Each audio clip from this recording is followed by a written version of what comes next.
Roxanne Doherty testified to, I would ask the court allow all three of those statements. The first initial uttering of the word pussy on the evening of November 19th.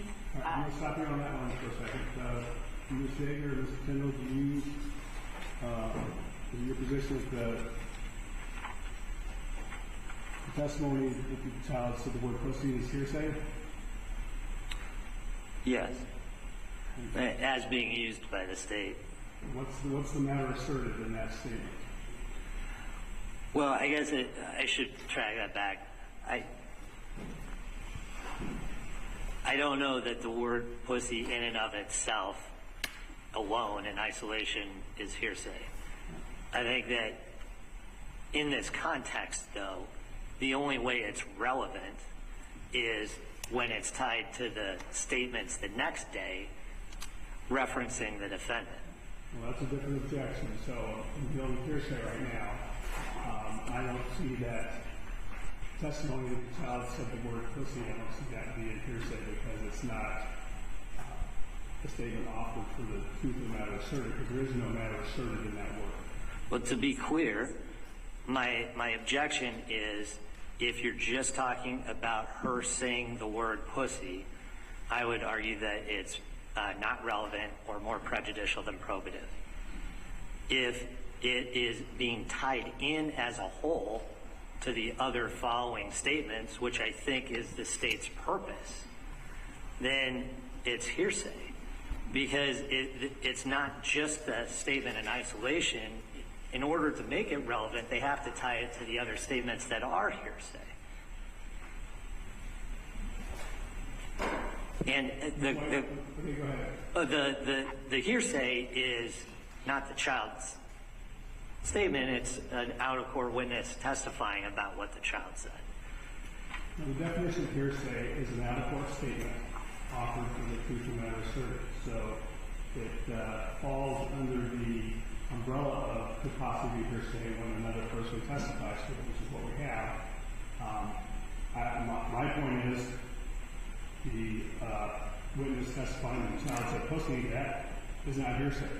The child saying pussy is not hearsay because there's no matter asserted in that. The assertion is that the child said pussy.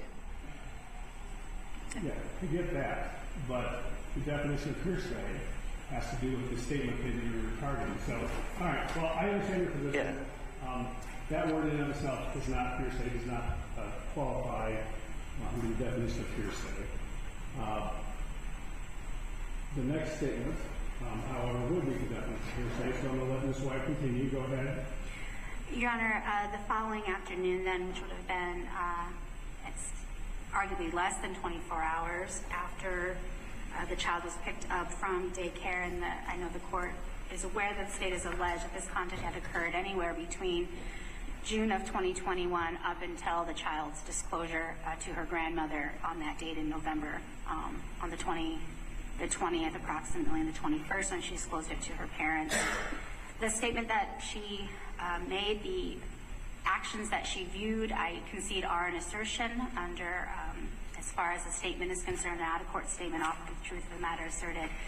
But I believe that fits squarely within the pretty much the codification of the excited utterance exception in relation to initial disclosures of child sex abuse. For Ms. Doherty, Roxanne Doherty, to testify to what she saw Naomi do with the doll, and then her response to those questions is not overreaching. She simply asked the child where she heard the word pussy when she first asked her where the doll's butt crack was, and then immediately followed up with asking where the doll's pussy was. And then when she saw what the child did to the doll and asked her where she learned that, she responded, "Jeffy did that to me." Those statements are all admissible, not only as initial disclosures of the abuse under 622-31B, but also as excited utterances. The child followed that statement up with, "Don't tell my mommy, she will get in trouble." That very clearly shows that she is still under the stress of the incident that had occurred, or the traumatic incident. She was very concerned that her mother would be in trouble, and I believe that that fairly fits under that exception. The December 1st statements I concede are a little closer call. However, it did occur within about a week or less than a week of the initial disclosure to Roxanne.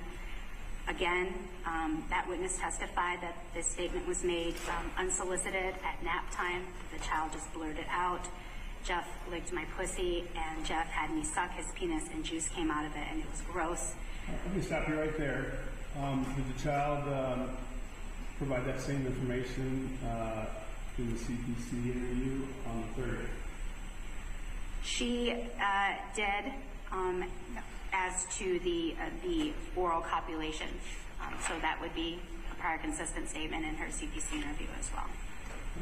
Your Honor, that misstates the facts in the record. The CPC interview does not disclose sucking a penis in any way. In fact, she affirmatively denies those kinds of acts. No, what I said was that the oral copulation, that he licked the child's pussy. That's true. The CPC. All right. Well, here's why I'm asking that, right? Because I have this initial disclosure question. If the child disclosed this statement that you're now saying came on December 1st, it was post-date CPC, but it sounds like we're all on the same page. If the child didn't say that to the top Texan Senator interview. No, she, again, what she disclosed in the CPC interview was the defendant's oral contact with her vagina, but she did not disclose her oral contact with the defendant's penis. All right, thank you. Go ahead, continue. So as I was saying, I would concede that that is not necessarily an initial disclosure. However, I would still argue that it does meet the excited utterance exception. Under the case law, the court knows with child sex abuse victims in particular, time frame wise can be extended. What the court needs to look at there is whether or not, again, the child was still under the stress of the event, whether or not her statements were elicited by any questioning, and whether or not the indicia of reliability that relates to non-hearsay statements such as excited utterances or spontaneous declarations is present there. And I would argue that that indicia of reliability is there, and that the time frame is not so far extenuated that Ms. Doherty could not testify to the entirety of that statement. The statements related to Ms. Doherty, Erin Doherty, her mother, again, Your Honor, I recognize that these statements are much more attenuated. I would concede that they are not initial disclosures insofar as the particular sex acts that the court is already aware that the child had disclosed, because there are multiple instances referred to in her April 15th statement. I would note to the court, though, that the video that was offered by the defense, the state does not intend to offer any statements that Naomi made to her mother on that November 3rd date. That is, we did not intend to offer any of those. So to the extent that that recording, I guess, is relevant to this issue, I would argue that it's not. We don't intend to offer any statements that the child made to her mother on that date, on November 3rd. These statements at issue, as I indicated from her testimony, are from early April, when the child had woken up had a nightmare the night before, came to seek comfort from her mother, and when they woke up in the morning, they had a discussion about her nightmare. And then this statement on April 15th was the state would proffer the unprompted statement when she had asked if she could tell her mother a secret.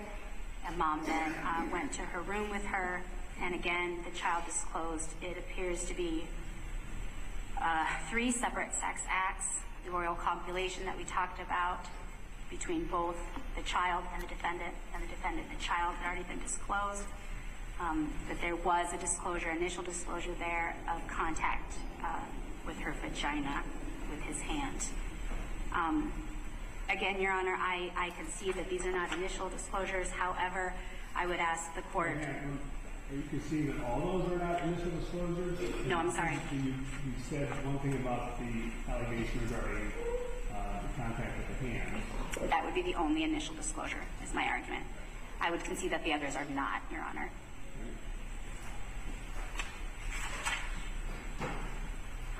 Again, I would just ask the court, again, I acknowledge that the timeframes on this are a little more attenuated than the other statements. However, Erin Doherty did testify that the child was still dealing with sleep disruptions, having nightmares. When she made her second disclosure, she asked to tell her mother something in secret, which again shows that she is still dealing with the stress and the trauma of the abuse that she had gone through or alleged to have gone through. I acknowledge that this is 5 months after the initial disclosure, but there's really no reason to believe that Erin's testimony in regards to how the child was affected, reacted, and her demeanor at the time that she made those statements are credible. And I would ask the court consider allowing those statements by Erin Doherty as an excited utterance. Thank you, Your Honor. 2 questions for you, Ms. White. Yes. Maybe more, depending on the answers. You referenced no intent to use the statements in the video from November 3rd. The video was November 22nd that I got. Was that just a mistake on your part? It was in November, Your Honor, that the actual date was a misstatement if it was the 21st. I only intend to admit the statements from Ms. Doherty that she had testified to occurred, as I indicated, in April. See, on November 3rd predates even what the child's grandmother testified as the date that she Yes. the child. So, again, dates are important, so I just want to make sure that that was a misstatement or if there's some other video out there from November 3rd. No, Your Honor. The date on the video, obviously, that you have is correct. It's November 21st November 22nd. or 22nd. Yes. That's what she had her on Defense Exhibit A, says November 22nd. No dispute about that, Ms. White, correct? No, Your Honor. And my next question is the statement, don't tell mommy or she'll get in trouble. Do you agree with the argument that that's a hearsay statement?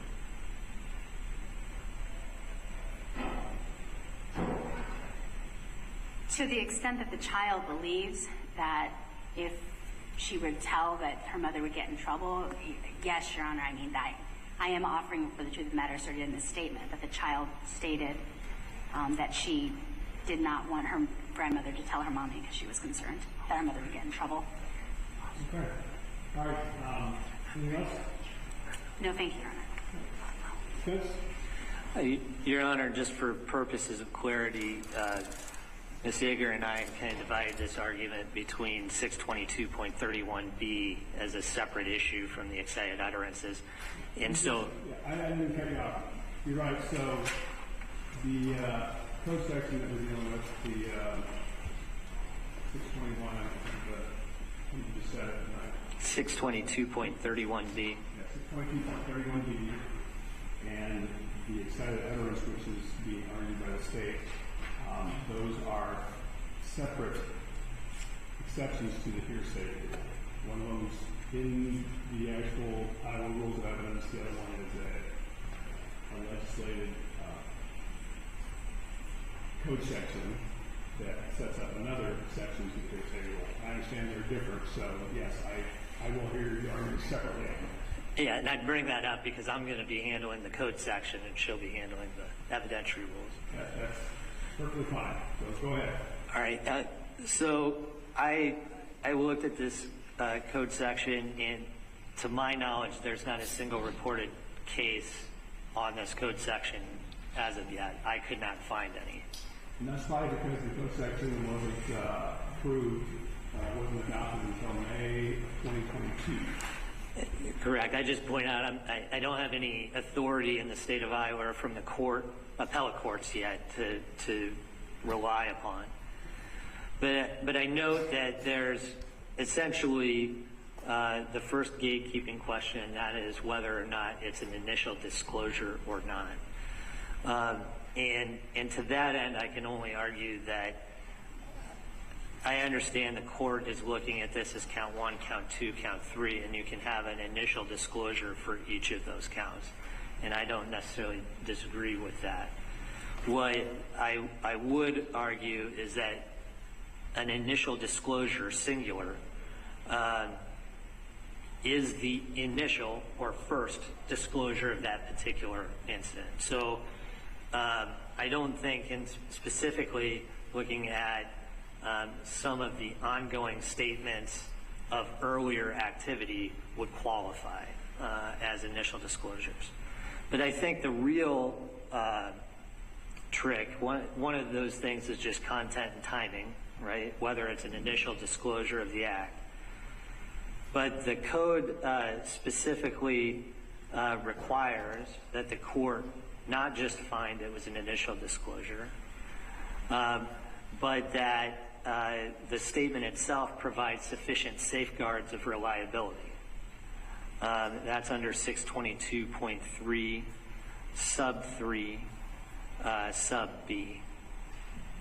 The code section doesn't give us direction on what the court's to consider in determining sufficient safeguards of reliability. Now, I have to presume the legislature put that language in there to try to make it constitutional because there are confrontation rights at issue.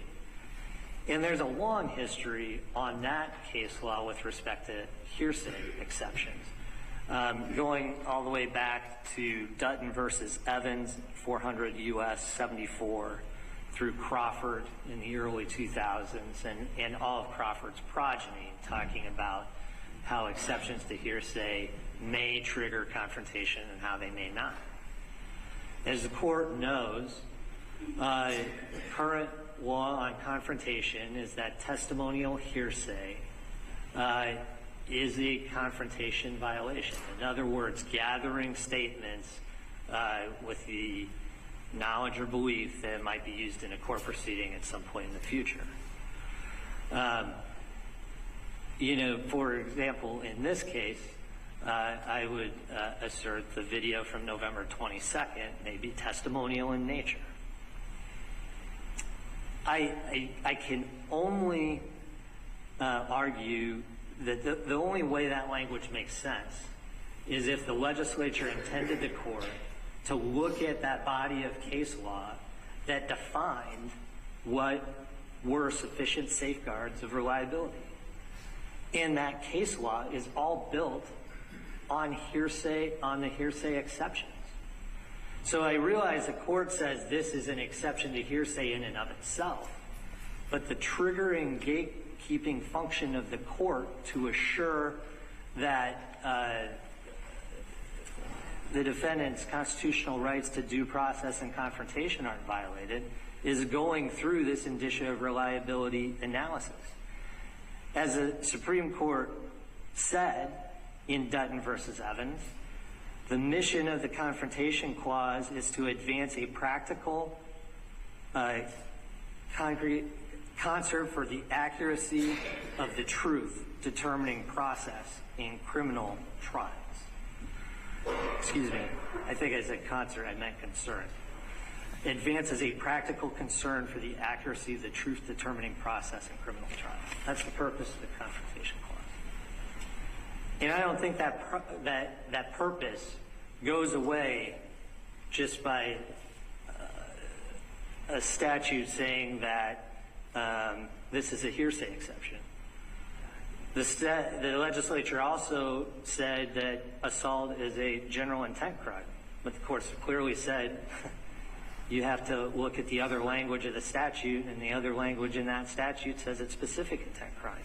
And here, them incorporating the sufficient safeguards of reliability incorporate all of that analysis for this court to assure not just that it was an initial disclosure, but that there's other guarantees of trustworthiness to it. And otherwise, that language, if it was just, is this an initial disclosure, that gatekeeping language, that safeguard language would be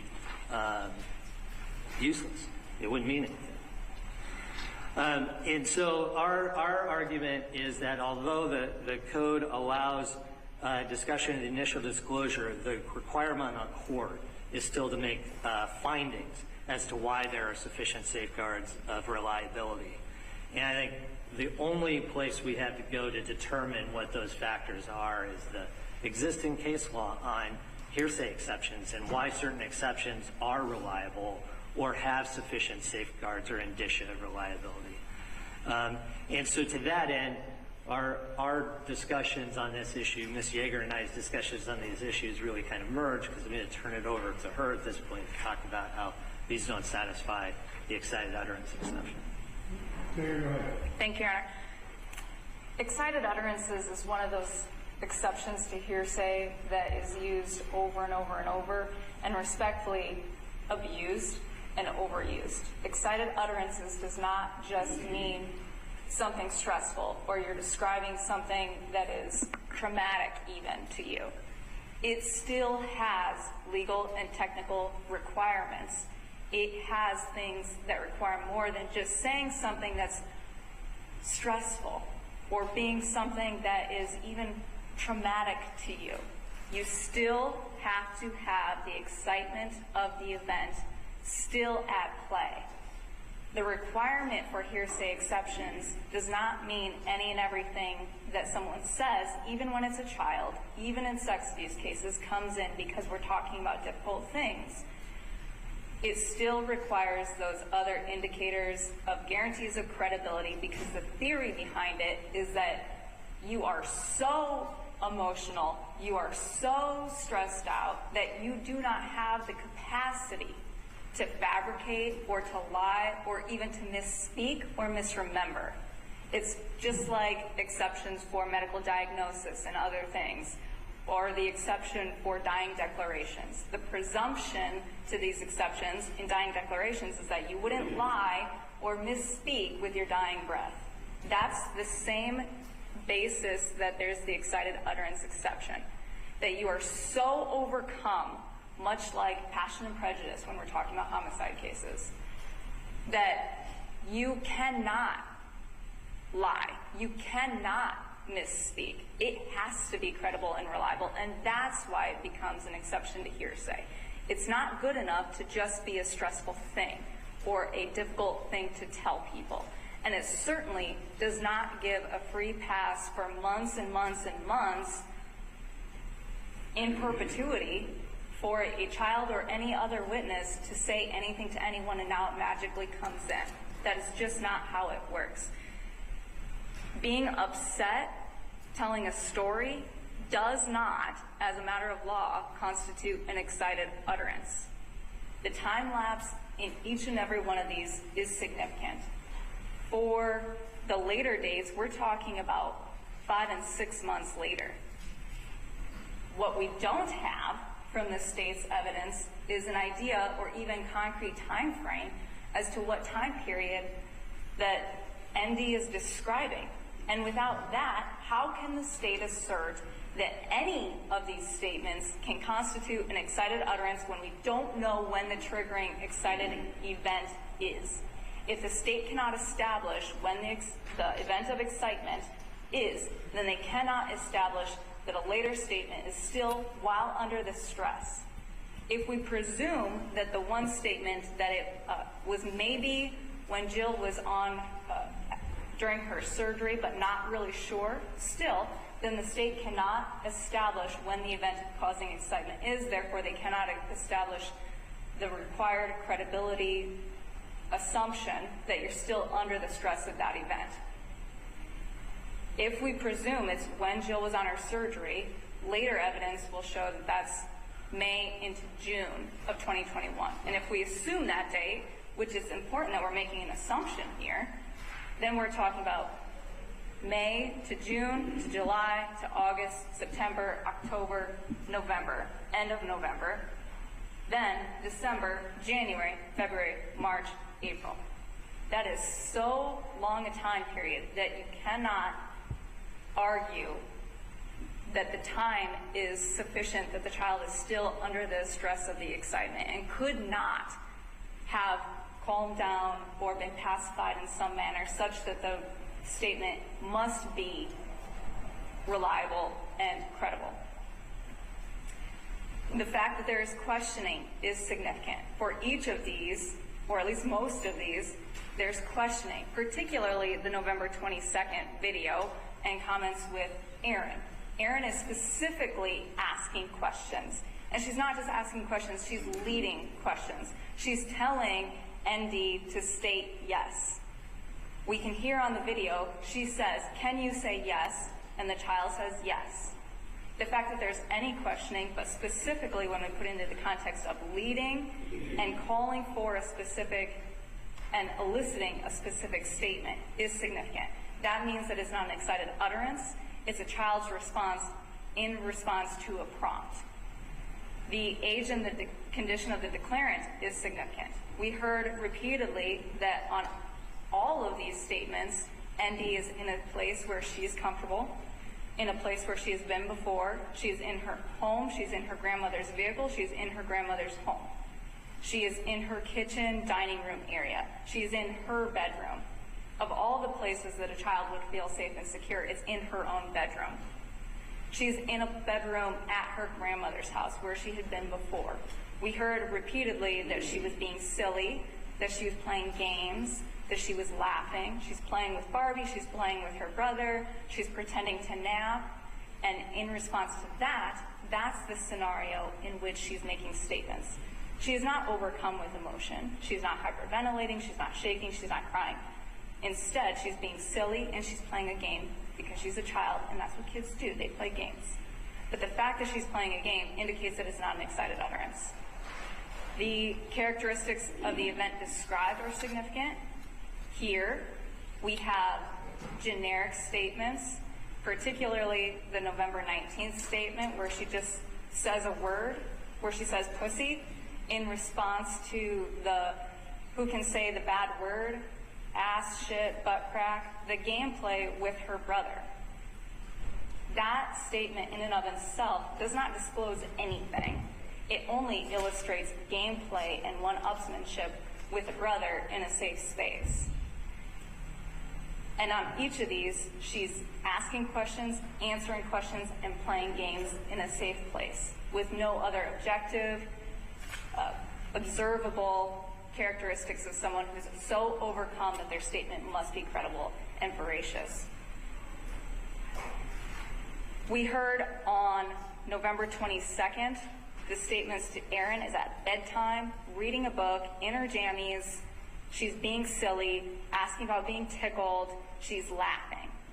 That is not someone who is so overcome with emotion that they cannot misremember or misstate or fabricate.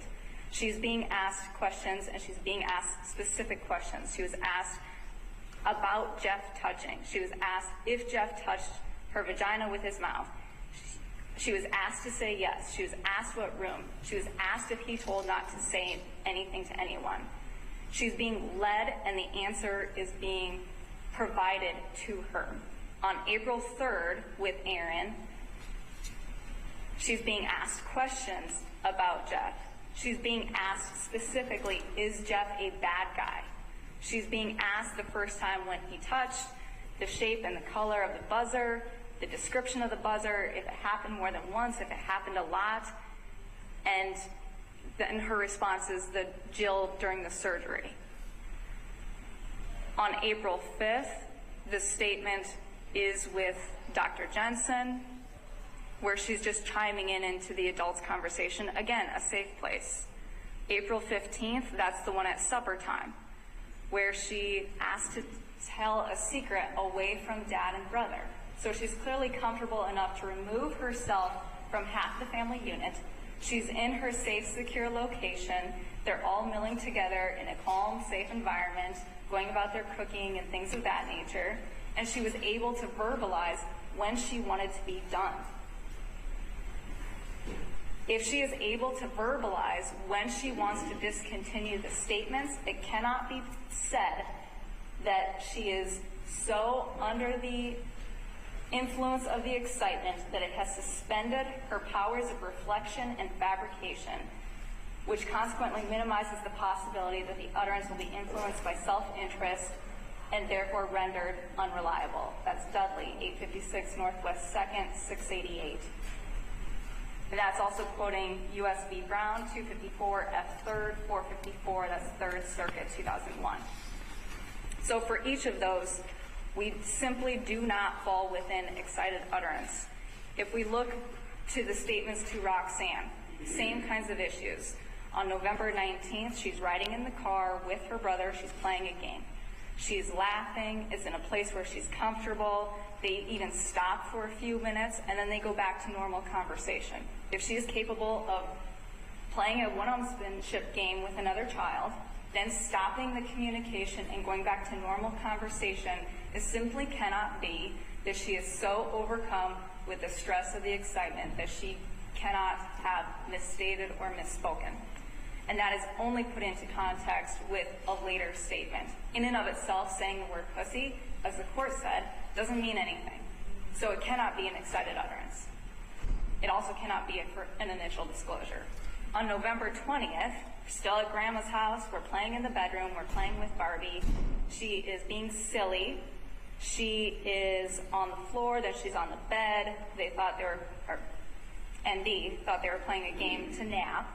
And then she's asking questions. Grandma is then asking ND questions. Again, the fact that she's being prompted with a response and soliciting a response takes it outside of that world of excited utterance.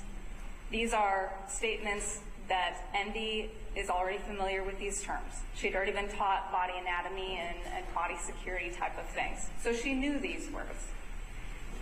She responded to Grandma. She's not crying, she's not shaking, she's not hyperventilating. So she's not exhibiting those kinds of physical, objective indicators that would suggest that it's an excited utterance. Then on December 1, now again, we're months removed, if we can even make the assumption as to the time frame, she's at home, she's getting ready for a nap in her bed. Of all the times that she could be the most calm, it's when she's at home, in her bed, in her bedroom, about to take a nap. She's not crying, she's not hyperventilating, she's not shaking, she's none of those objective indicators that would illustrate or suggest an excited utterance. It is simply an inference from the listener as to subjective interpretation of tone. That is not something that either can be repeated or something that the witness could provide accurate, reliable testimony that is not speculation and that is based on their personal knowledge, because what they're testifying to is their own subjective mental impressions of their interpretation of somebody else's perceived subjective mental impressions. That's not credible testimony. It's not proper testimony. It's not testimony that's based on personal knowledge. It's speculation as to another person's purported state of mind. That's improper, and it cannot be an excited utterance. And again, we don't have a time frame. So for each of these, the state cannot meet step number 1, which is establishing that we're still under the stress of the excitement, because we don't know when the event causing the excitement is. But then thereafter, even if we make the assumption, we have every other circumstance that indicates that it's not an excited utterance, because it's not a stress time, it's a safe place, it's in gameplay or silliness or laughter or all of the above, and it's to people that are asking questions. Much like if a law enforcement officer was providing an interrogation and you're providing a response, that can't be an excited utterance because you're responding to questioning. So for each of these statements, it is hearsay, it does not fall within excited utterance, and similarly, it does not fall underneath the code. Thank you. Ms. White, I'll give you the last word.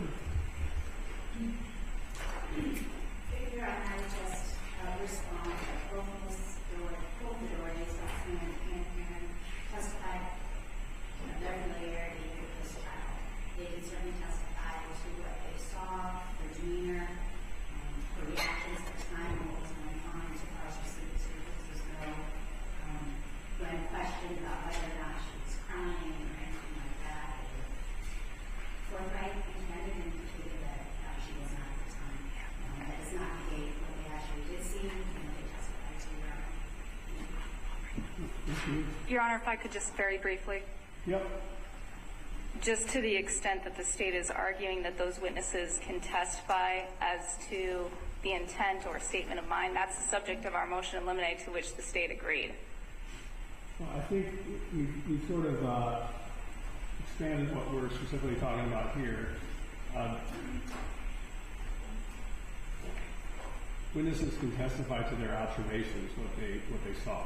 Yes. And I don't know that what they saw is irrelevant for purposes of the court making this determination about whether these statements are admissible, I'm not at this point going to make some ruling about whether a witness can testify to what they observed. Generally, witnesses can testify to what they observed.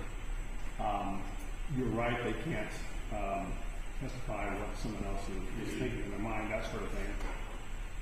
Off track of what we're talking about here, I don't know if that's where Ms. White is going or not. That's an issue for later. Right now we're dealing with these statements. But as a general rule, witnesses are allowed to testify to their observation, their visual, the extent that their other senses perceive things. Outside of hearsay, they can testify about that.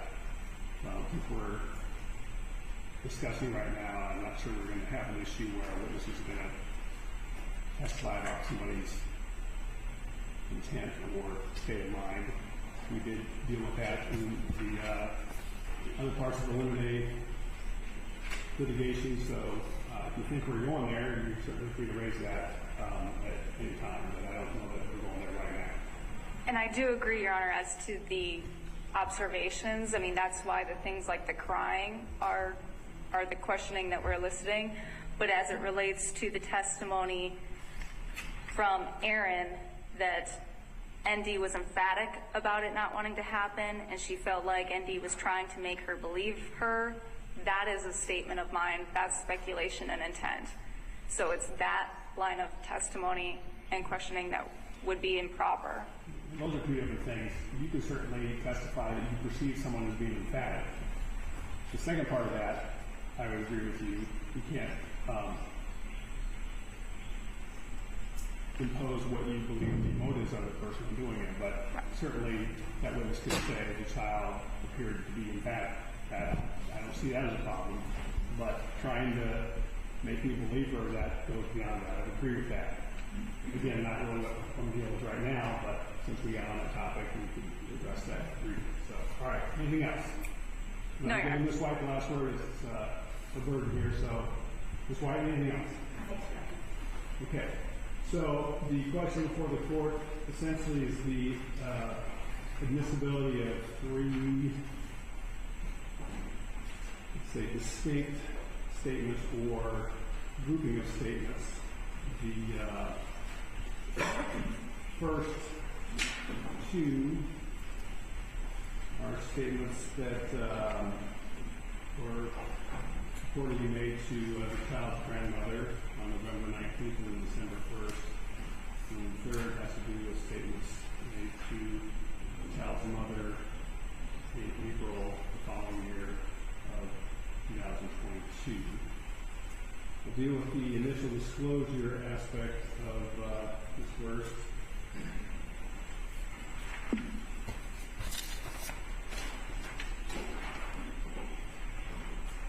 The first grouping of statements,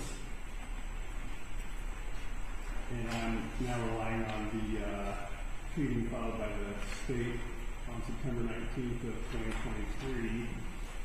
That's some quoted language in here. May not be exactly the quoted language that I heard here today, but it is, if it's not, the differences are not significant or material. The statements include when the grandmother first heard the child say the word pussy, and that is not, there's no assertion in that. To the extent there was a relevance objection, I do find it's relevant, and under 403, I don't find that the prejudicial nature of that substantially outweighs its probative value. So that's really not part of this analysis. But it does inform these actual statements that the state is trying to offer here, which include, quote, Jeffrey calls my vagina that, unquote, and then with reference to the child performing some actions on a doll, the child saying, quote, Jeffrey did that to me, unquote. I do find that those statements do qualify as disclosures and an exception to the hearsay rule as codified under Iowa Code Section 622.31b. I do find that the circumstances of those statements, the timing of those, and the allegations being made in there do qualify as initial disclosures by this child conduct charge in one of the counts of the trial information. The circumstances surrounding the child making these statements, based on the grandmother's testimony, she wasn't leading the child into using any of this particular language or suggesting a particular response. She simply heard and saw conduct that, quite frankly, would make anyone wonder where a 3.5 or 4-year-old child was getting that information from, and asked some follow-up on that. The child responded. Again, the nature and the context of that, I find, meets the requirements under this code section for reliability and will be admissible as initial disclosures. Likewise, the second statement or set of statements regarding, quote, Jeff had stuck his penis and it had juice come out and it was gross, unquote. I do also find that that's an initial disclosure of that conduct, which is a separate charged offense in this case. That happened on December 1st of 2021, and again, relatively close in time and at the beginning of when this information was becoming known to those other than just the child, and again, the circumstances surrounding how the grandmother came to hear these statements, I find meets the requirements of under the code, the new code section for reliability. The grandmother wasn't suggesting this particular answer or planting those thoughts in the child's head from testimony I heard, so it meets the requirements to be an exception as an initial disclosure. However, during that same time period, the child has also purportedly said, quote, Jeff licked my pussy, unquote. That would not be an initial disclosure because that's already been disclosed. And as I'll get into here, I don't find any of these satisfy the requirements of an excited utterance. So none of this comes in as an excited utterance. I'll talk about that longer in a second.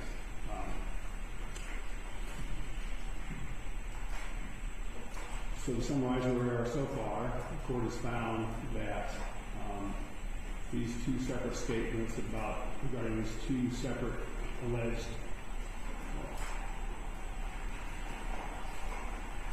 abuse allegations do meet the definition of an initial disclosure under Iowa Code Section 622.31b, and the witnesses can testify about those. But in repeating about the conduct that was initially disclosed to the grandmother on the 19th, repeated on the 1st, the grandmother can't testify about that again because now it's outside of the realm of an initial disclosure because it has been disclosed. Third statement, which happened in April of 2022 on about then regarding the use of this buzzer and the contact with the hand. At this point, we are 5 or 6 months down the road from when the nature of this allegation became aware to the child's parents and law enforcement. CPC has been involved by this point in time, and there's been a significant passage of time, and that causes the court to find that those same safeguards that were present initially when the child disclosed these allegations unprompted or at a time when an investigation or additional information wasn't being affirmatively sought, those safeguards don't apply to that third state. So even though the child may initially hear the conveying information or allegations regarding a third type of assault that is charged, it does not fit under the code section for the initial disclosure exception to the hearsay rule, and the witness will not be able to testify about those statements. And as I alluded to, none of the requirements of cited utterance apply here. When the court looks to see whether a statement that's otherwise hearsay is nonetheless admissible as an exception to the rules of evidence as an excited utterance, the court looks at the following: the time lapse between the events and the statement, the extent to which questioning elicited the statements that otherwise would have been volunteered, the age and condition of the declarant, the characteristics of the event being described, and the subject matter of the statement. Of these factors, certainly we're dealing with a child here, and children, especially younger children, the time frames that you can look at and the nature of the stress of the events is expanded. You look at a longer time frame, and there's no magic number that says it's 1 day, 2 days, an hour, a week, anything like that. But I just don't find that the child was experiencing the actual stress or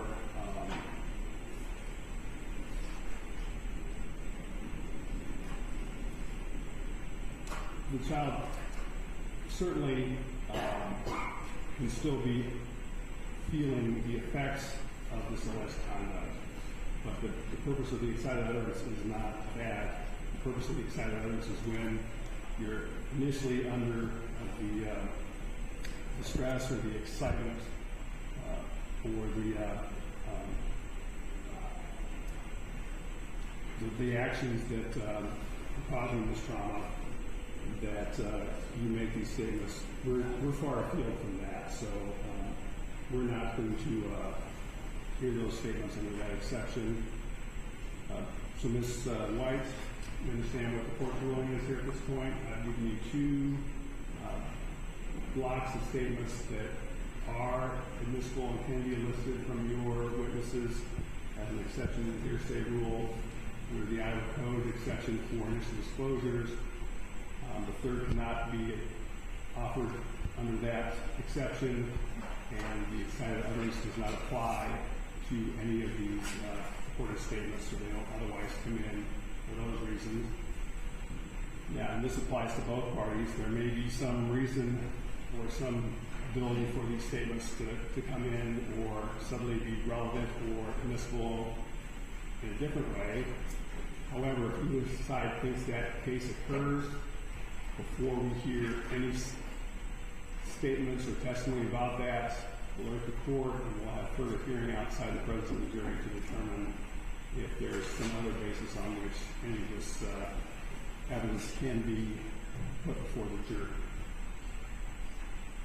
Any questions on where we're at right now? Sorry.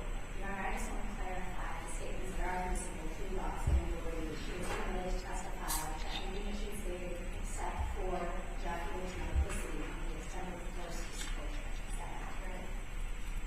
I have the statements that she's attributing to the child is in the use of the word pussy. Jeffrey calls my vagina that, and Jeffrey did that to me on about the 19th of November of 2021, or words to that effect, or specifically, she doesn't have to testify verbatim to that, but those are the statements. And then regarding the December 1st disclosure, says to be the statements that had me second penis that had juice come out and it was gross. That's it. The only statement missing Los Angeles testified that the child said immediately after Jeffrey did this to me, don't tell my mom the trouble. Yes. Well, that is not quoted here in the sheet that I'm looking at. I don't know that, again, I don't believe that actually meets the definition of hearsay, but it is part of that disclosure. I would let her testify to that. Thank you. And obviously, as from Aaron Woody and those things are Yes. Thank you. Yes. Any questions, Mr. Tyndall, Ms. Yeager? Just to clarify, Judge, and I think you've already said this, but I want to make sure that I'm abundantly clear as well.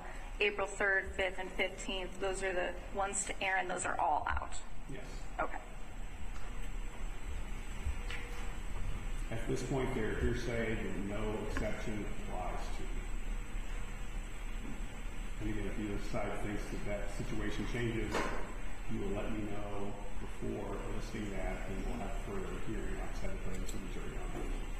All right. Anything else, Ms. Yeager? I don't think so, Judge. All right. I believe that I've addressed all the pretrial issues that we need to address. I know our jury's here and ready to go. I'm going to give you all a break. I'm going to go stand and break here. Here's my plan. We'll take 15 minutes. I'm going to then start. We'll bring the jury in. I'll give the state will read the trial information. I'm assuming you have a clean copy of that. No mention of code sections or offense levels on that. Otherwise, the trial information is pretty generic anyway, so I'm not too worried about that. But no code sections or offense levels. And then obviously indicate that the defendant says they're pleased or not guilty. I have some preliminary instructions that we talked about that I'll give the jurors, and then we'll go into opening statements, and then we'll at least get started with the state's first witness if we have time. If not, it might be time to break for lunch. I don't have a bigger problem with the hanging opening over the lunch hour versus another night deal, so we'll see where we're at. That's kind of our plan going forward. Okay? All right, we'll see you all in, let's say, 11:15.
FECR 133426.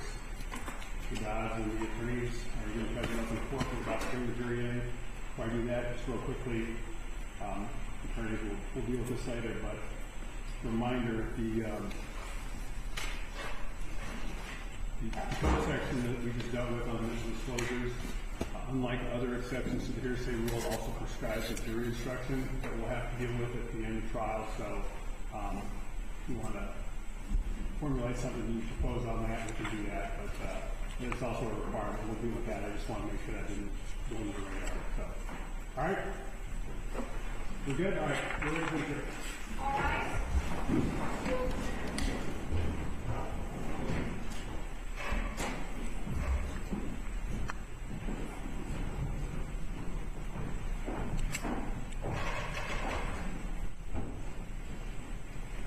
You all can have a seat. Get your chairs. That's fine. Yeah, go ahead. Have a seat.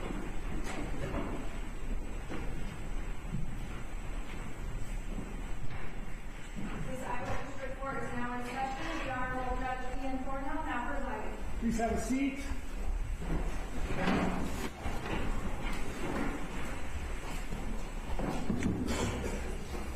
We are back on the record in case number FECR 133426, State of Iowa versus Jeffrey Dodds. Mr. Dodds, his attorneys, the attorneys for the state, and our jury are again present in open court. If you know the jury, good morning. Still morning. I appreciate your patience this morning. I had some additional things that I had to take care of that I didn't quite estimate my time needs correctly yesterday when I told it to come back a little later. That's all on me. So to the extent that you're irritated with someone, not the attorneys or the parties' fault at all, it's all on me. So you can direct that anger at me. You all look fairly happy though, so I don't think I'm in much trouble. We're ready to get started with trial in this case. I'm going to first have the Assistant County Attorney read the trial information. Ms. White, go ahead. Thank you, Your Honor. Comes now Ubone P. White and Haley Huddleston as prosecuting attorneys for Johnson County, Iowa, and in the name and the authority of the state of Iowa, accuses Jeffrey Lee Dodds of the crimes of count 1, sexual abuse in the second degree, that the defendant on or about June 1st, 2021 through November 19th, 2021 in Johnson County, Iowa did commit sexual abuse upon ND, a child. Count 2, sexual abuse in the second degree. The defendant on or about June 1st, 2021 through November 19th, 2021 in Johnson County, Iowa did commit sexual abuse upon ND, a child. Count 3, sexual abuse in the second degree, in violation that the defendant on or about June 1st, 2021 through November 19th, 2021 in Johnson County, Iowa did commit sexual abuse upon ND, a child. To all charges, the defendant has entered pleas of not guilty. Thank you, Ms. White. And then the jury have a few preliminary instructions that I'm going to give you, just kind of help you orient to what you should be thinking about as your duty as jurors. You're going to get these instructions and others as part of the final set of instructions in this case, and they'll also be given to you orally and in writing. So don't worry about memorizing anything here that I'm about to tell you. I just want to sort of give you an idea of what you think you can start thinking about. Preliminary instruction number 1. The trial information is the document that formally charges the defendant with a crime and is merely the method by which the defendant is brought into court for trial. It is not evidence. Preliminary instruction number 2. The defendant is presumed innocent and not guilty. This presumption of innocence requires you to put aside all suspicion which might arise from the arrest, charge, or the present situation of the defendant. The presumption of innocence remains with the defendant throughout the trial unless the evidence establishes guilt beyond reasonable doubt. Preliminary instruction number 3. The burden is on the state to prove the defendant guilty beyond a reasonable doubt. A reasonable doubt is one that fairly and naturally arises from the evidence in the case or from the lack or failure of evidence produced by the state. If, after a full and fair consideration of all the evidence, you are firmly convinced of the defendant's guilt, then you have no reasonable doubt and you should find the defendant guilty. But if, after a full and fair consideration of all the evidence in the case, or from the lack or failure of evidence produced by the state, you are not firmly convinced of the defendant's guilt, then you have a reasonable doubt and you should find the defendant not guilty. Preliminary instruction number 4. In considering the evidence, make deductions and reach conclusions according to reason and common sense. Facts may be proved by direct evidence, circumstantial evidence, or both. Direct evidence is evidence from a witness who claims actual knowledge of a fact, such as an eyewitness. Circumstantial evidence is evidence about a chain of facts which show a defendant is guilty or not guilty. The law makes no distinction between direct evidence and circumstantial evidence. Give all the evidence the weight and value you think it's entitled to receive. Preliminary instruction number 5. Decide the facts from the evidence. Consider the evidence using your observations, common sense, and experience. Try to reconcile any conflicts in the evidence, but if you cannot, accept the evidence you find more believable. In determining the facts, you have to decide what testimony you believe. You may believe all, part, or none of any witness's testimony. There are many factors which you may consider in deciding what testimony to believe. For example, 1. Whether the testimony is reasonable and consistent with other evidence you believe. 2.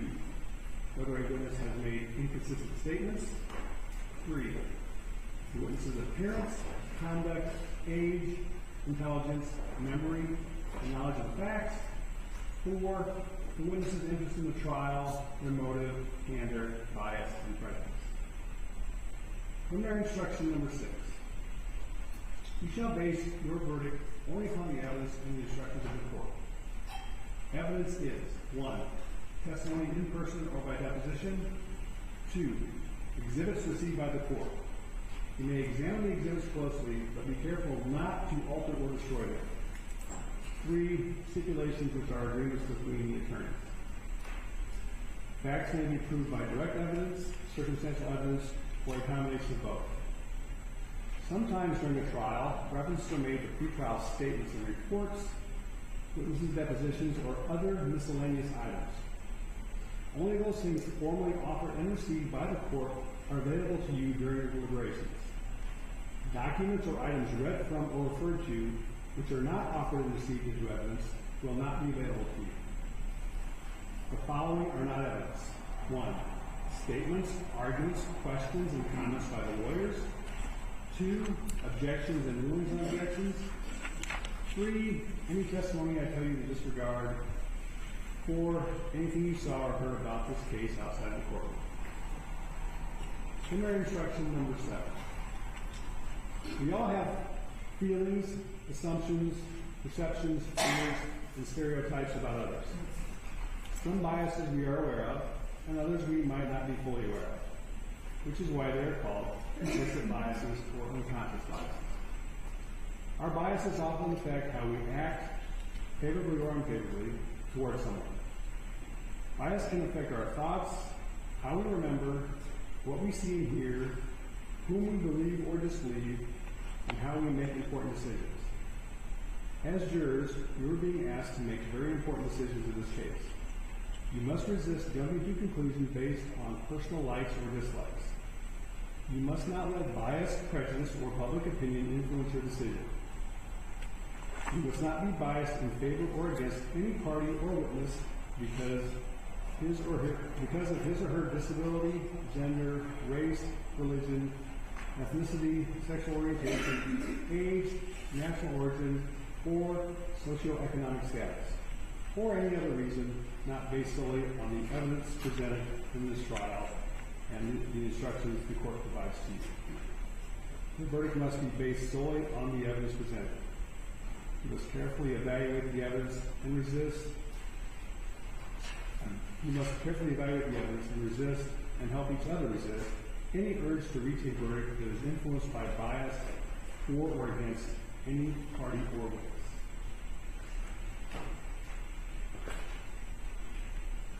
At this time, the attorneys will have an opportunity to make opening statements. In doing so, they may explain to you what they believe are the issues in the case and what they expect the evidence will show. The statements which they now make and the arguments they will later make after the evidence has been received is not evidence and may not be considered by you as evidence. Also, any statements they may make about the law is not to be considered as the law of the case. Since evidence often comes piecemeal and out of chronological or logical sequence in the trial of a lawsuit, the statements of counsel are merely to put the facts in perspective. They are intended to give you a thumbnail sketch of the case and outline the evidence to better aid you in understanding the issues and the evidence. Therefore, you should give them your full attention. Solicitor, you're prepared to make your opening statement? I am, Your Honor. Please proceed. Thank you. May it please the court? Yes. Counsel, Mr. Dodds. Excuse me, that microphone on. Good morning, members of the jury. The evidence in this case will show that this defendant, Jeffrey Dodds, is guilty of all counts of sex abuse in the second degree. You're going to hear evidence that the defendant and his wife ran an in-home daycare in Coralville, Iowa. They called that daycare Simple Abundance, and that one of the families that attended that daycare were the Daughertys, Chris and Aaron's daughter, Naomi. She attended from June of 2020 until November of 2021. You're going to hear from Roxanne Daugherty, Naomi's grandmother, and she's going to tell you that on a Friday in late November of 2021, she'd picked Naomi up and her brother to have a sleepover at her house. She heard Naomi use some concerning language. She used the word pussy. And that following afternoon, when she was getting ready to put Naomi down for a nap, she observed Naomi playing with a Barbie doll, lick the inner thigh and the vaginal area of that Barbie doll. And when she asked Naomi where she learned that, she told her, "That's what Jeff did to me." And you're going to hear from Naomi today. She's going to tell you what she remembers. You're also going to hear from her parents, Chris and Aaron. They're going to tell you that in the time frame that she attended Simple Abundance, June 2020 to November of 2021, she was about 2.5 to 4 years old. You're going to also hear that the defendant's wife, who ran the daycare with him, Simple Abundance, had a medical procedure that prevented her from using the stairs for a number of weeks in the early summer of 2021. That the defendant provided care alone to the children. You'll also hear from Chris that on a few occasions he observed the defendant caring solely for the children, including Naomi. You're going to hear from Jamie Stevens at the Department of Health and Human Services. She's going to tell you that she was a daycare license compliance check, and that the Dodds, the defendant and his wife, in early summer of 2021, changed the number of kids that they could have to 8 so that one adult could be there to care for the kids. You're also going to hear from Detective Alyssa Scher. She's going to tell you about her investigation. You're going to see photographs that she took of the Dodds residence and daycare. And she's also going to tell you about her interview with the defendant. You're going to hear the statements that the defendant made to her and see a portion of that video as well. And finally, you may hear from Katie Burrell, who is a forensic interviewer and conducted an interview at the Child Protection Center with Naomi as a part of this investigation. Now, my co-counsel, Ms. White, and I are going to ask that you listen very carefully to the evidence that's presented, to the testimony of witnesses, because at the close of all of the evidence, and after the judge instructs you on the law, we are going to ask that you go back, you deliberate, you use your common sense and your reasoning, you apply the facts to the law, and we will ask you to find this defendant guilty of all counts of sexual abuse in the second degree. Thank you. Thank you, Ms. Holliston. Ms. Yeager, are you prepared to make an opening statement? Yes, Your Honor. Please proceed. Thank you.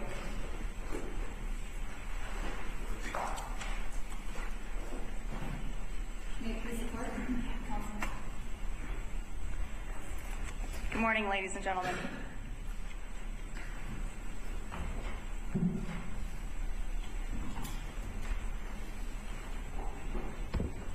Jill and Jeff Dodds have spent a lifetime together and have spent a number of years dedicating their lives to the care of children. They were married in 1992. Prior to that, Jill worked at the university hospitals in the neonatal intensive care unit. She met Jeff, who at that time was an EMT in the fire department at an ammunition plant, and Jill had been best friends with Jeff's sister. They fell in love, they merged their families, and they built a home together in Coralville in 1994. After that, in 1998, Jill, after 16 years, decided it was time to leave the NICU, and she opened Simple Abundance Daycare. At that time, Jeff was working for Oral-B. His job was being outsourced. Jill needed help at the daycare, so he decided to leave that position and join Jill. That's in 2002. Jill, over the years, was working as a daycare provider, working with kids for 23 years. Jeff subsequently was working in the daycare for 19 years. During that time, scores of children went through their home, close to 100 over the years.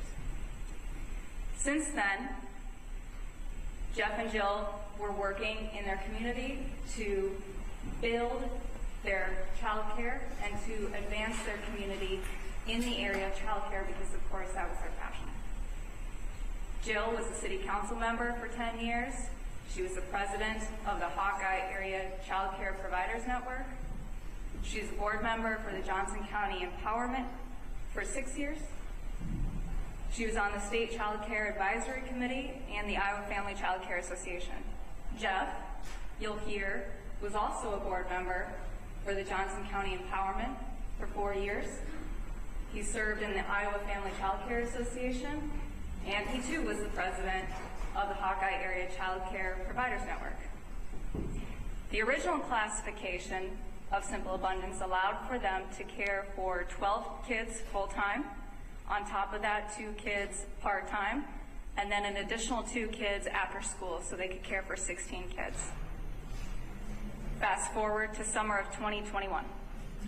At that point, on May 28th of 2021, Jill has knee surgery. So, based on that, they decide to reduce the capacity from 16 kids down to 8 kids. That allowed them to scale back a little bit.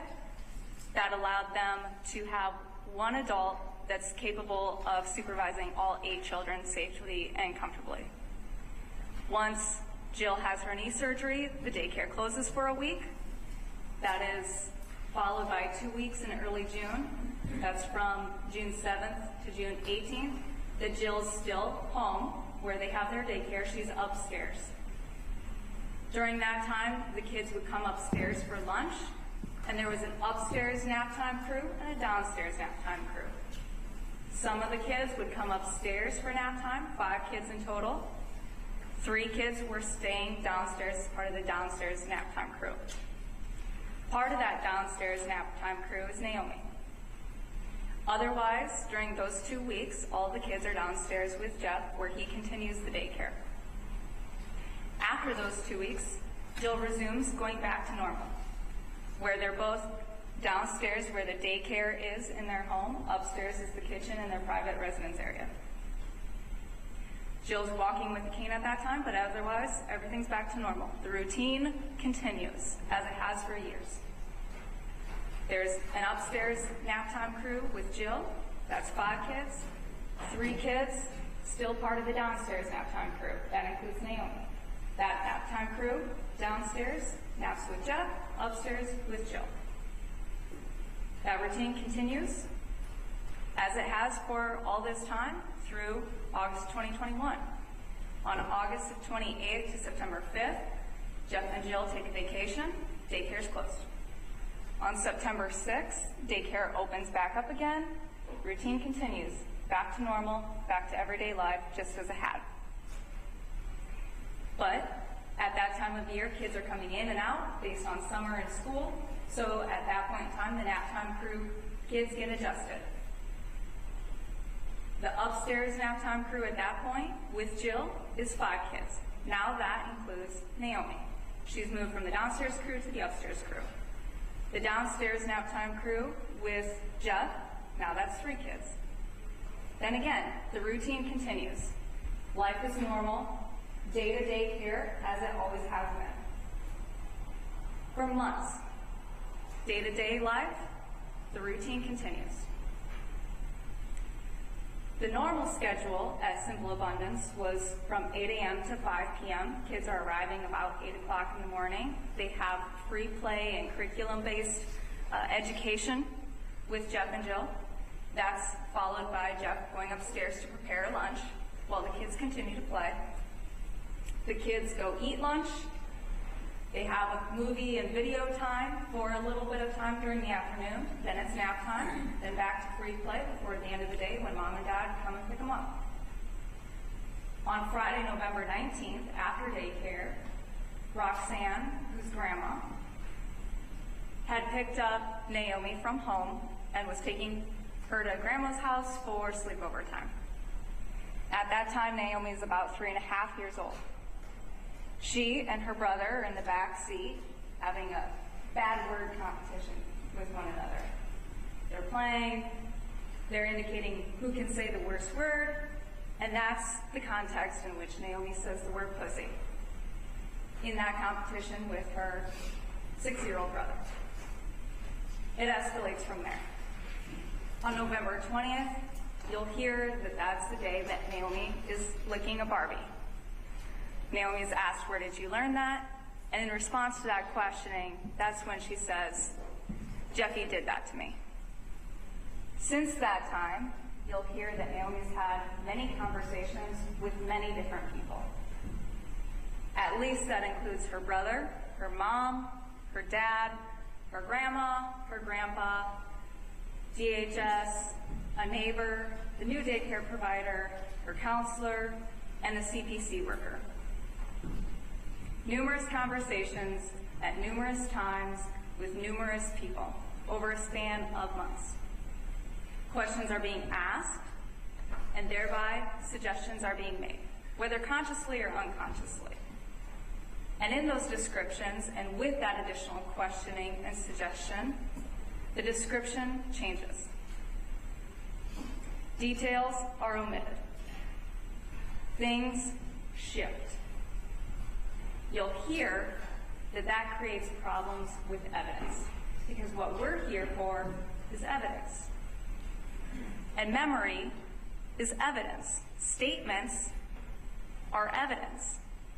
And memory can be influenced by many factors. It can be influenced by age, by being 3.5 years old, an age where a child is highly suggestible, where imaginative thinking is very normal, where kids can pick up information from all sorts of sources, sometimes unknown, and you wonder, where did kids come up with these things?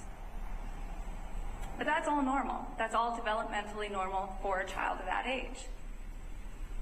And a child of that age, you'll hear, is not sophisticated enough, not matured and developed enough to have high-level thought processing of information. It can also be influenced by outside factors, continued conversations, continued questions, continued suggestions. That can lead to contamination of that evidence. And it doesn't have to be nefarious, it doesn't have to be ill-intended or purposeful, but it's just like any other piece of evidence. If you go and pick up the bat, and you don't have gloves on, and you pass it around the room, that creates problems. Whether you intended to or not, is a problem for that evidence. So we, like the state, want you to examine the evidence closely and listen carefully. And when you do that, you'll hear that the only evidence that will be presented to you is a statement of a 3.5-year-old. That is inconsistent, that is lacking in detail, that is non-specific and at times unrealistic. But thereafter, there's a lack of follow-up questions. There's a lack of discernment. There are questions that go unanswered. Law enforcement accepted as true what was incriminating because it supported their conclusion. But they ignored those inconsistencies. They failed to ask the follow-up questions. They failed to get the additional detail that is necessary for you as jurors.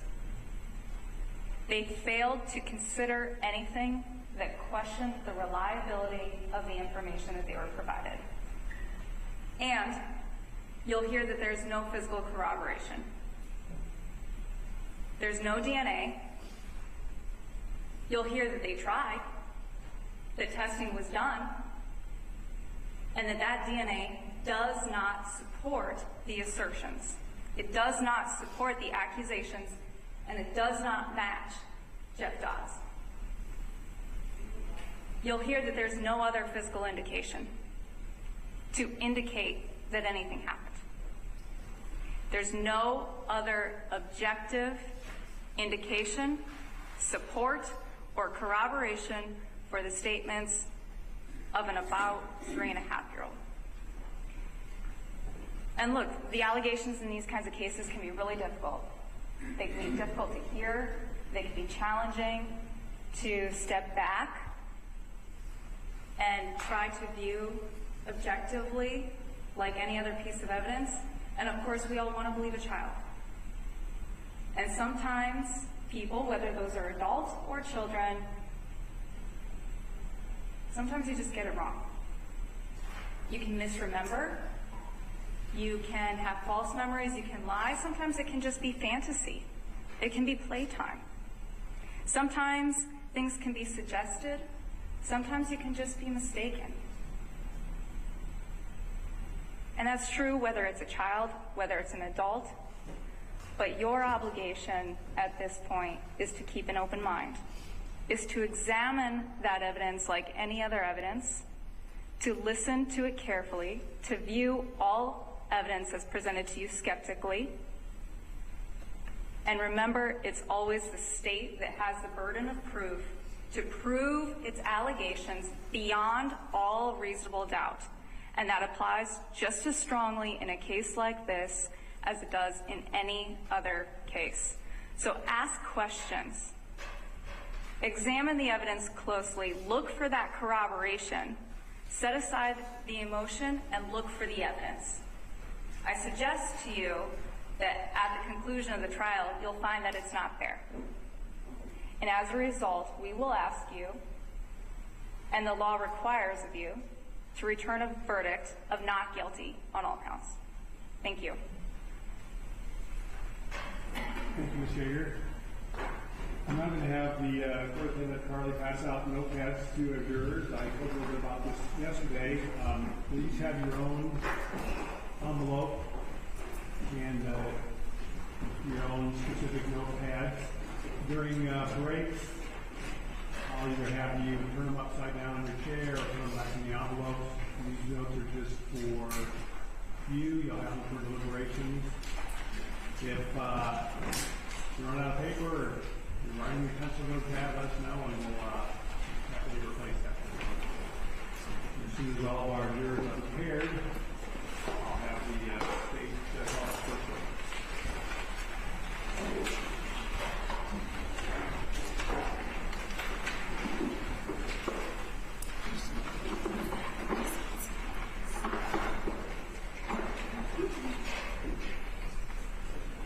Looks like we're all set to go. Ms. White, you want to fire first witness? Yes, Your Honor. The state calls Roxanne Doherty.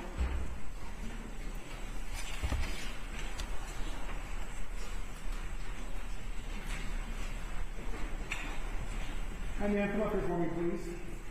And let me stay standing over there. I'm going to put you under oath and I'll have you take a seat. Would you raise your right hand for me, please? Do you swear or affirm the testimony you're about to give will be the truth? I do. All right. And have a seat.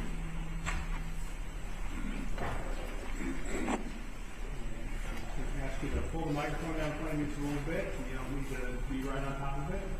Make sure you speak loudly so we can all hear you. And Ms. White, you may begin when you're ready. Thank you, Your Honor. Good morning, Ms. Doherty. For this jury and this court's record, could you please state your full name and spell your last name? Roxanne Doherty, Dougherty. And Miss Doherty, where do you live? Marengo, And how long have you lived in Marengo? let's see, since 74. And do you have children?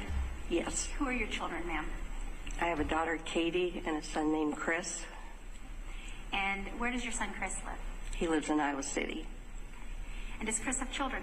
Yes. Who are his children? He has a son named Jackson and a daughter named Naomi. And how old are Jackson and Naomi? They're 8 and 6. Can you just briefly tell this jury what kind of relationship you have with Jackson and Naomi? How often do you see them? That sort of thing. We're pretty close. I get to see them, I would say, 2 to 3 times a month, and I try to attend their basketball games and soccer. And they spend the night where we have sleepovers at my house. We try to do it maybe once a month or every 2 months. So it's a pretty regular contact with those children. Is that fair to say? Yes. And what do your grandchildren call you? Gaga.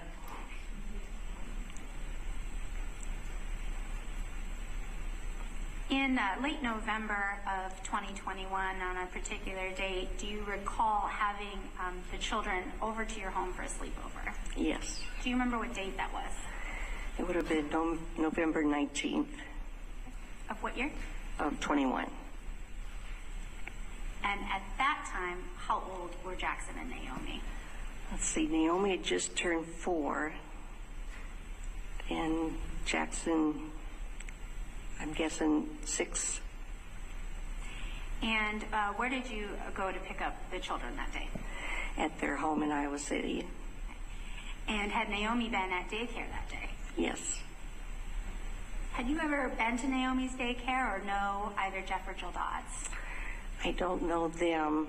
I know where they live just because it's on the way to the soccer field. You personally had never met them? No.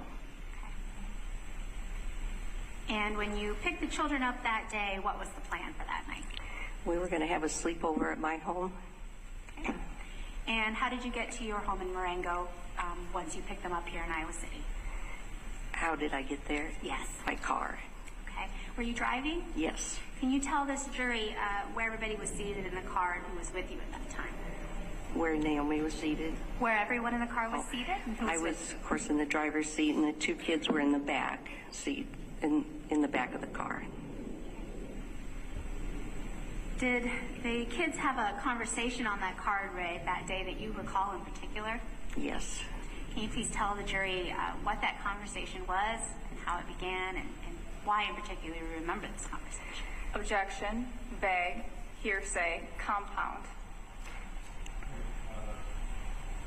Hearsay objections overruled.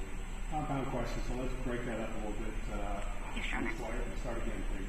Not a problem. Ms. Doherty, I think you had indicated that you do recall them having a conversation in the car. Can you please tell this jury how that conversation began? For a short time, the kids were going back and forth between themselves, saying words that kind of body parts. So they were having fun doing that in the back seat. So I just let them do that. They were having fun. What kind of words were they saying? Like butt crack, maybe ass. And then it indicated they were kind of laughing and joking around Yeah. with one another. Is that right? Yeah. Did you hear a word then that really caught you off guard? Yes. What did you hear? I heard the word pussy. Who said that? Naomi. Why did that word surprise you coming from Naomi? I never. Objection calls for speculation, lack of personal knowledge. Overruled. The witness was asked why it surprised her. She can testify about her own perceptions. You can answer the question, ma'am. I never heard Naomi or Jackson say that word before. Are you familiar with what their parents have taught them in so far as their body parts are concerned and what they call those body parts? Yes. And what do they refer to their body parts as? They use the correct terms, like vagina, penis. So when you heard Naomi say that word, did you say anything or do anything at that time? No.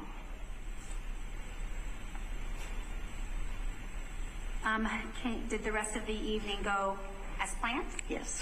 Okay. The children stayed with you that night? Yes. Okay. What occurred the following day? Naomi wanted to go back in the back bedroom. That's where I have most of the toys. And so we went back there to play. What time of day approximately was this, do you recall? Around 1 o'clock. Early afternoon? Yes. Where was Jackson when you and Naomi went to play in the back bedroom? He was out front in the living room watching TV. What kind of things was Naomi playing with when you were back there that day? Well, she wanted to play with this Barbie that I have she's really tall. She's 36 inches. So that's what she wanted to play with. So we got that out. Where did that doll come from? I think it's my daughter's when she was younger. So it wasn't Naomi's doll in particular? No.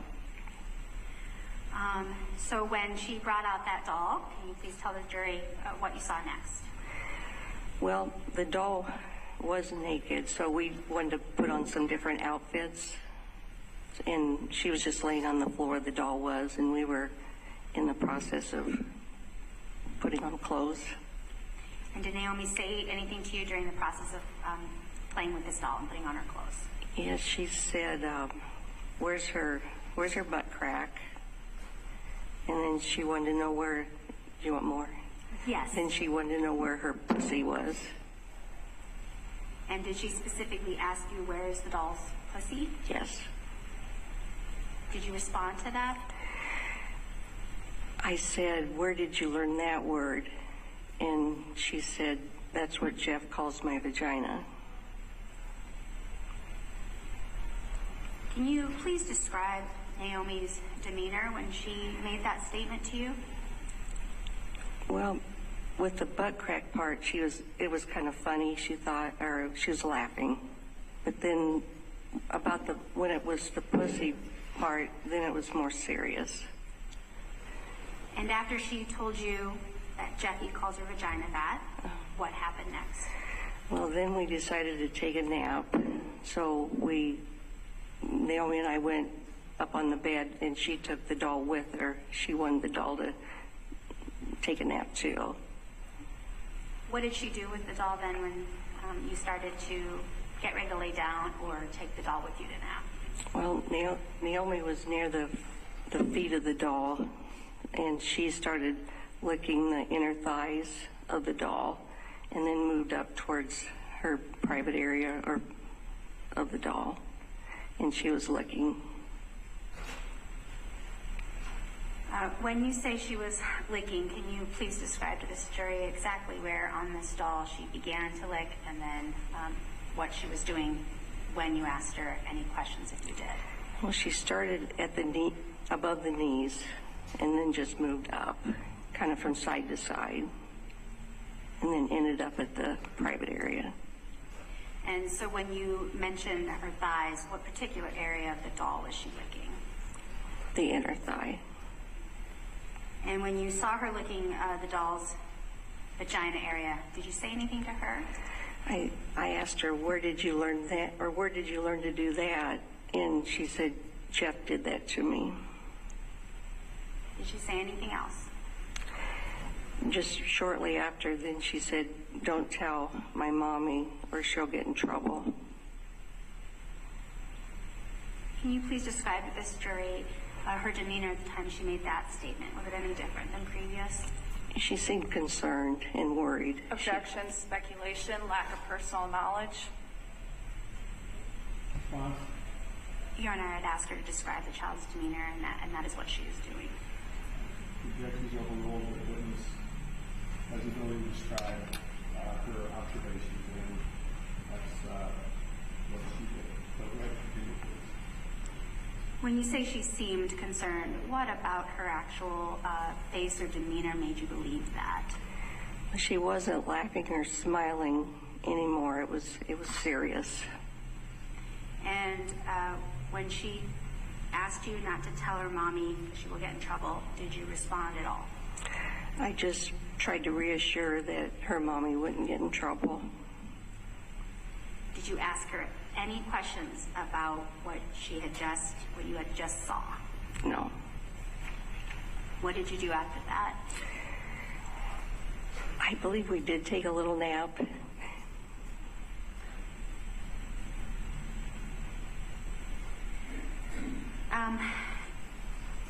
Roxanne, when you saw her do that, what were you thinking? Objection, relevance, hearsay. Response to the relevance objection? The witness's reaction to what she saw is absolutely relevant, Your Honor. Your Honor, the question is, what is she thinking? What was the witness thinking, not the child, Your Honor? The question I heard is, what was this witness thinking? Are you maintaining a hearsay objection?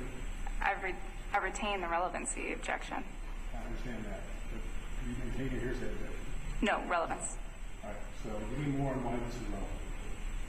It goes to her actions that she took next, Your Honor, after seeing that. Based on that, the relevance objection is overruled. Go ahead and answer the question. Do you mind repeating it? I asked you what you were thinking when you saw Naomi do what she did. I knew, of course, that wasn't appropriate behavior, and I just knew I had to notify her mom and dad. And did you do that? Yes. How did that happen? On Sunday, I called Chris and let him know. After you informed Chris of what you had saw, did you see the kids more frequently after that or begin watching them? Yes.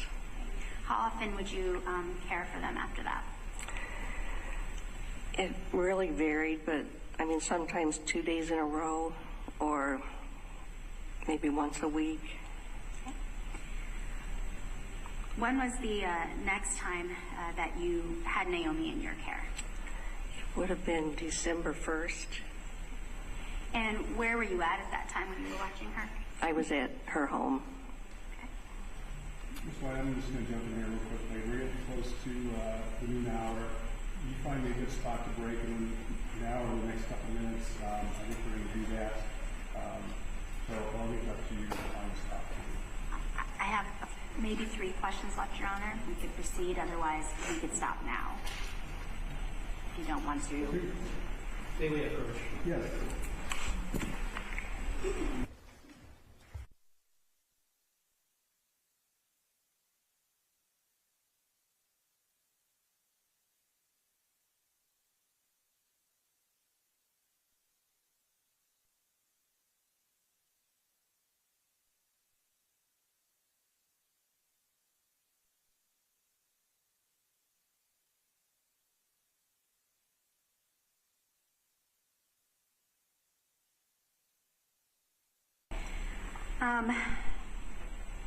Roxanne, you'd indicated the next time you saw Naomi was on December 1st, correct? Yes.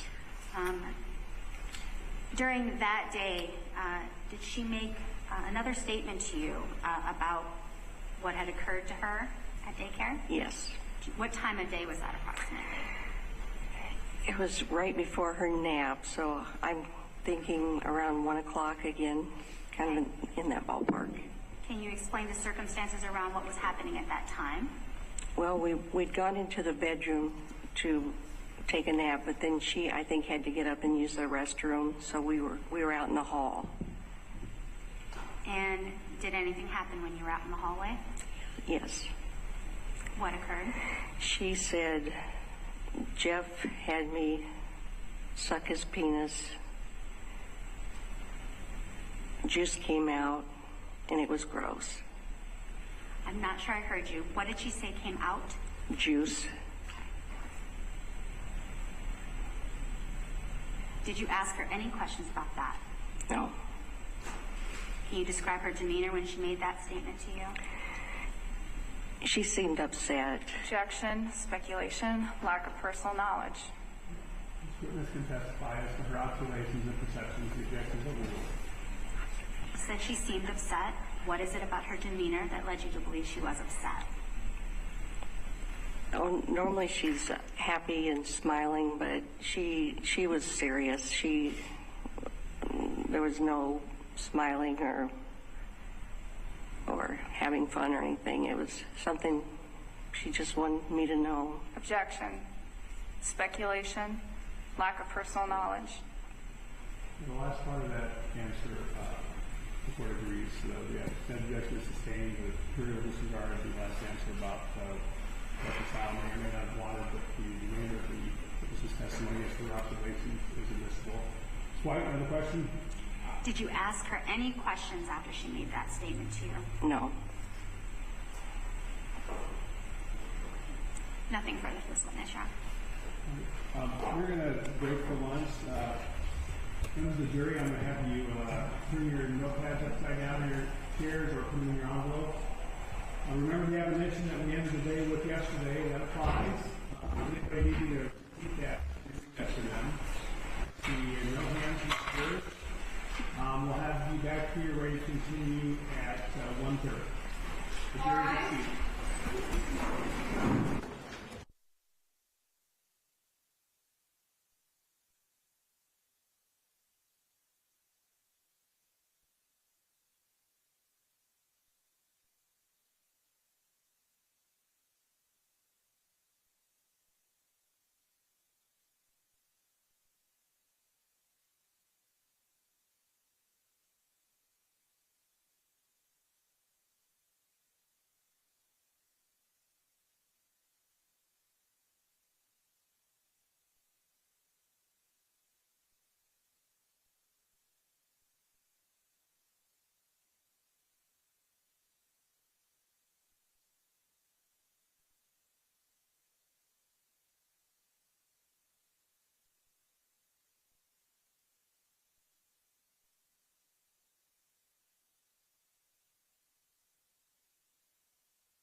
seats.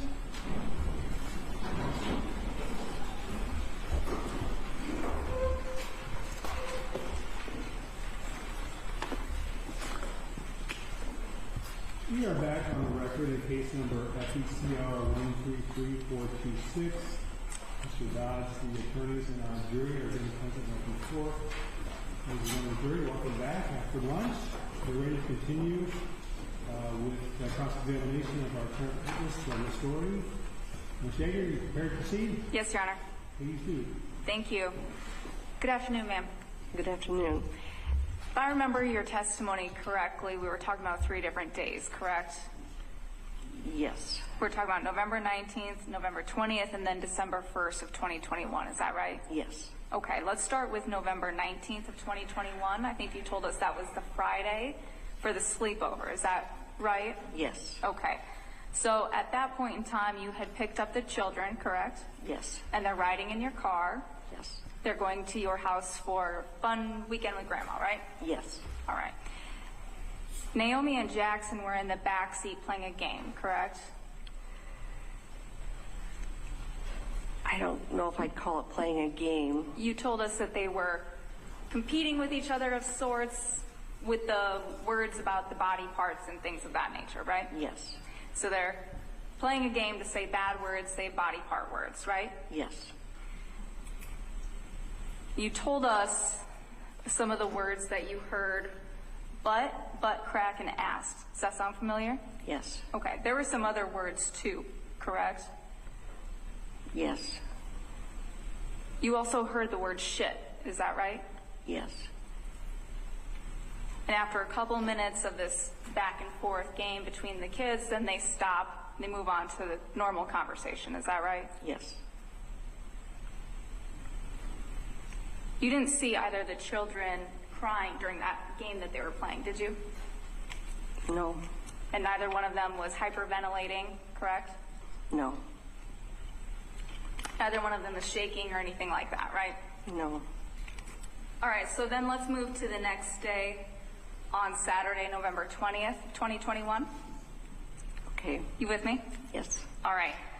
That's the day that you told us that Naomi's playing with you in the bedroom. Is that right? Yes. Okay, so you and Naomi are in the bedroom playing with the Barbies. Is that right? Yes.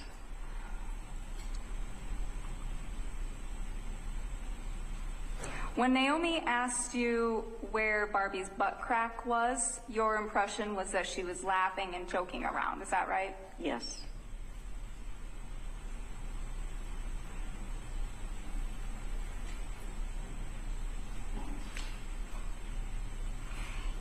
And then you and Naomi continue to play with the Barbie, first on the bed, right? First on the floor. First on the floor, and then you move up to the bed. Yes.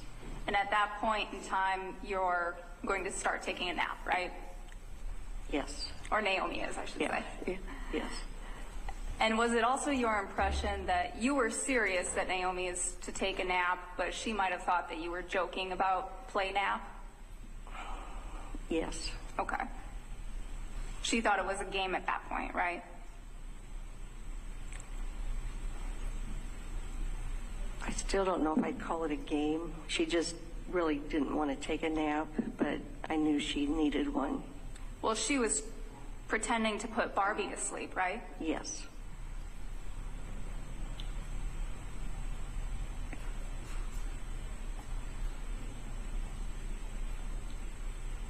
And at that point, Naomi is still playing with the Barbie, right? Yes.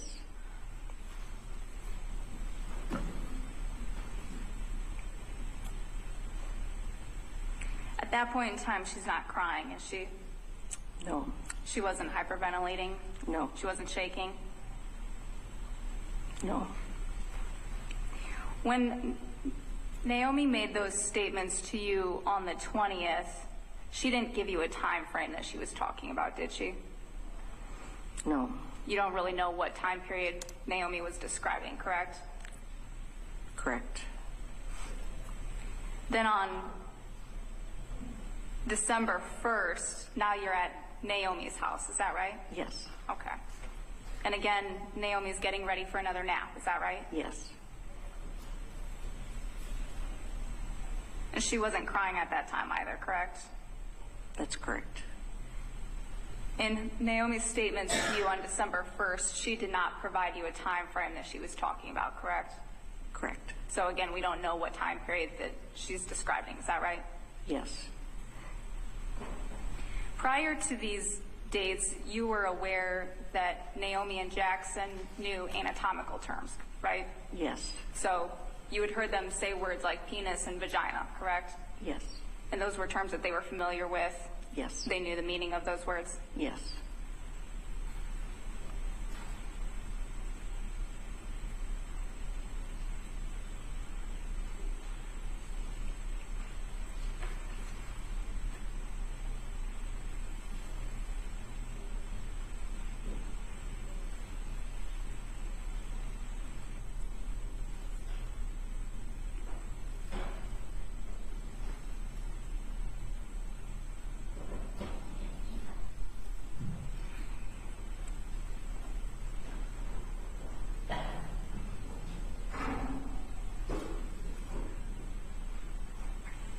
Nothing further. Any additional questions? No redirect, Your Honor. May I release this witness from a subpoena? No, Your Honor. We'll excuse you for now, and we can maybe service your recall. So keep that in mind, all right? Okay. Thank you very much. You're welcome. Here you go for now.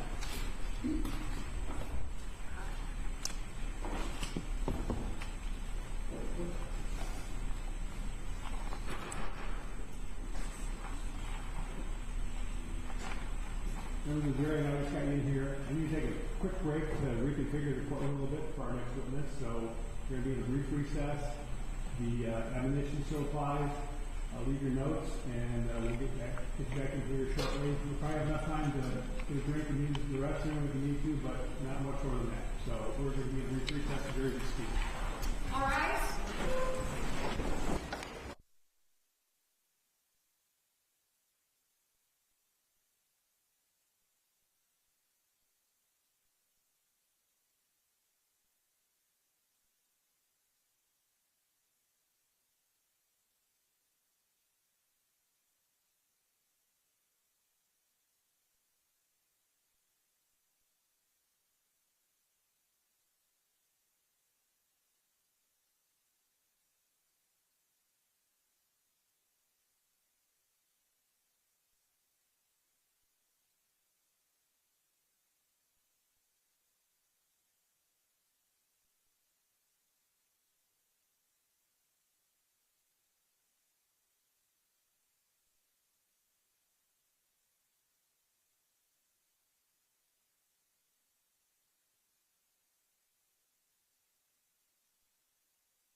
record in case number FECR 133426. Mr. Dodds, the attorneys, and our jury are again present in open court. Ms. White, please call your next witness. The state calls Naomi Doherty. Members of the jury, the state's next witness is Naomi Doherty. Under Iowa law, there's provisions that allow remote testimony. There's going to be a live remote testimony that you'll be seeing through these screens here. And the procedure will be, I will be going over to the other courtroom. One attorney from each of the parties will come along. Mr. Dodds is going to stay here. The attorneys will have the ability to communicate with each other using their phones. So if you see one of them on the phone, it's not that they're not paying attention, they're talking to their co-counsel.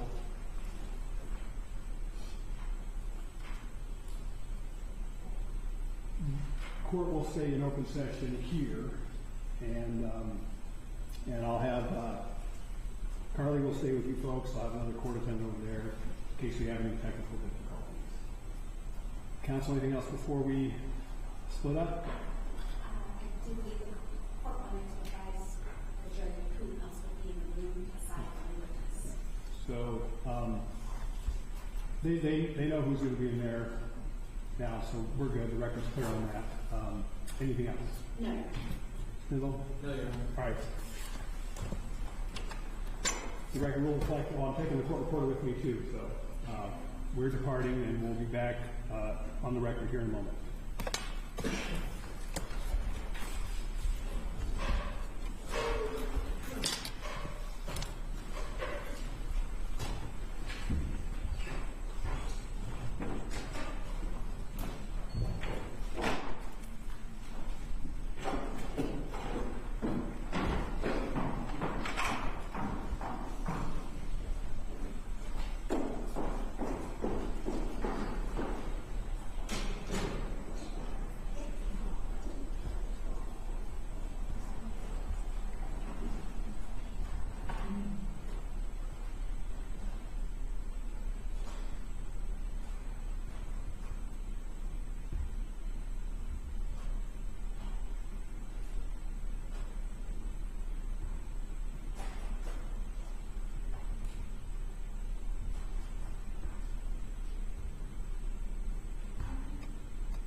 Counsel, are you ready to proceed? I am, Your Honor. And we remain on the record in case number FECR 133426. As I've just described, some of us have retired to the other courtroom. I'm going to let the state call your witness again for me, please. Yes, Your Honor. Naomi Doherty. Hi, Naomi. Come up here for me, please. Come on up.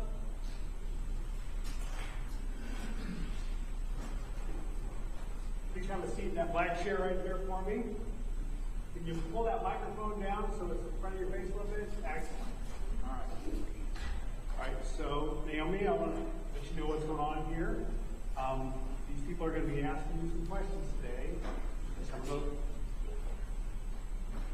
They can? Okay. Yes? Yes. No. Nope. These folks are going to be asking you some questions today, and some of those questions are going to be about Jeffrey Dodds. And Mr. Dodds actually can see what's going on here by video, so he can see you, all right? And the attorneys will be asking you some questions. I just want to make sure that you understand that you have an obligation to tell the truth. You understand that? Okay. Can you say it out loud for me, please? Yeah. Okay. And just so we all agree what the truth is, let me ask you this. If someone were to tell you that I didn't have any hair, would that be the truth or would that not be the truth? That'd be the truth. Okay, here, I don't have any hair. Now let's say if someone said that you got here today, you came to this building riding a pony, would that be the truth or not the truth? Not the truth. Okay, all right. So when you're asked questions, you understand we just want you to tell what's true, okay? Yes? Yes. Okay. All right, Ms. White, you may proceed. Thank you, Your Honor. Good afternoon, Naomi. Can you please state your full name? Naomi. What's your last name, Naomi? Doherty. And Naomi, who are your parents? Aaron and Chris. And do you have any brothers or sisters? Yeah. Jackson. Jackson. And how old is Jackson? 8.5. Oh, 8.5. Okay. And how old are you right now, Naomi? 6.5 maybe. Can you tell me your birthday? October 3rd. Your Honor, may I approach the witness? Yes. Naomi, can you tell me what grade you're in right now? Kindergarten. What school do you go to? Level. Weber? Hey, I'm going to show you some pictures.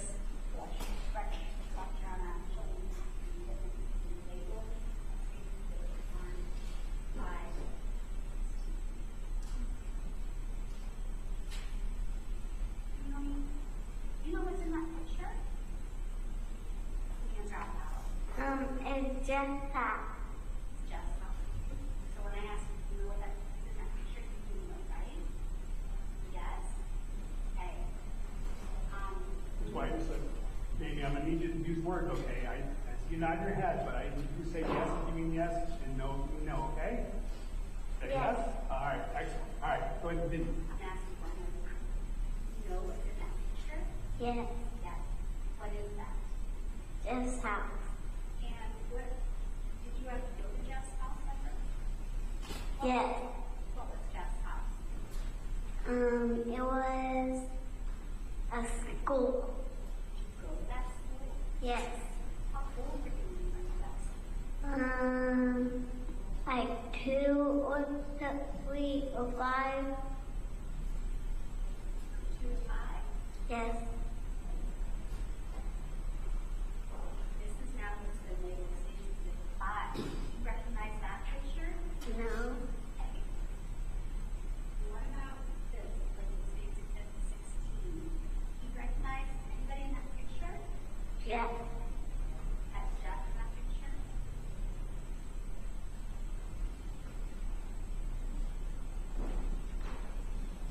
And Ms. White, I know it's kind of difficult when you're up there, but it's harder for the folks in the other room to hear if you're not by microphone. So keep that in mind or speak a little louder when you're over here.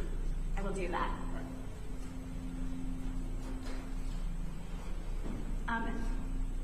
Naomi, how often would you go to Jeff's school? Like about every day, except for home days. But I kind of forget if I go on home days or not. Okay. But mostly every day except home days, is that right? Okay. Yeah. Who were all the teachers at that school?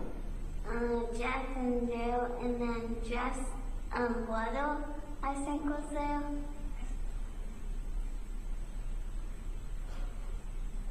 Now, Naomi, you stopped going to that school, right? Why did you stop going to that school? Because he was touching my private. It's touching your privates. When you say he, who was touching your privates? Jeff. What did Jeff touch your privates with? His hands. Did he And tell- sometimes his tongue.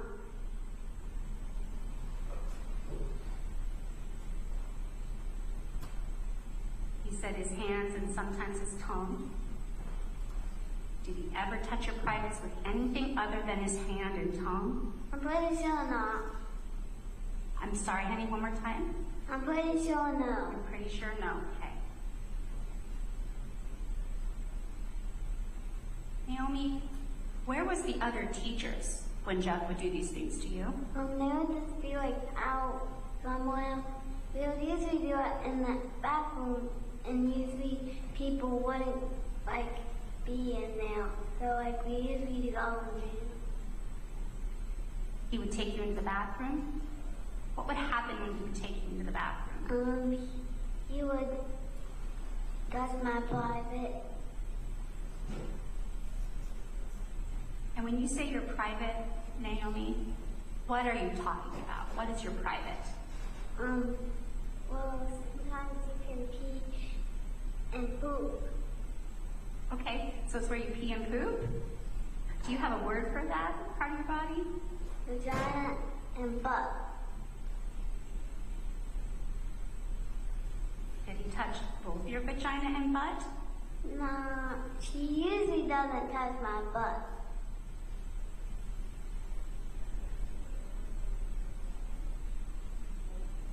Naomi, did you ever touch Jeff's private part? Yeah. What part of his body did you touch? His penis.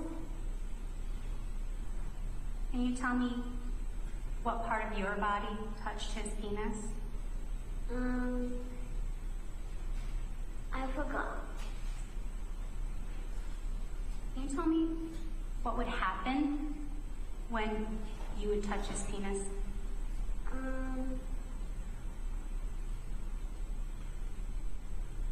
What do you mean?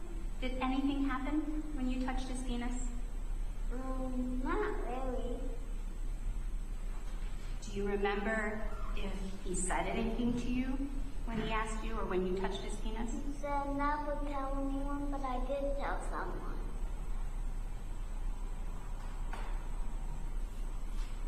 Who did you tell? My grandma first, and then my mom and dad.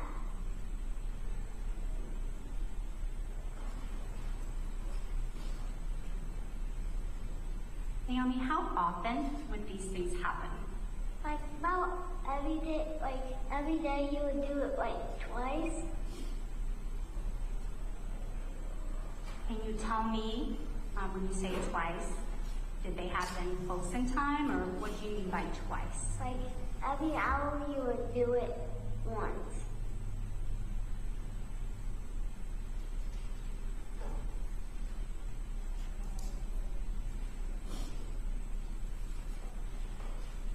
Do you remember when this started happening to you, Naomi?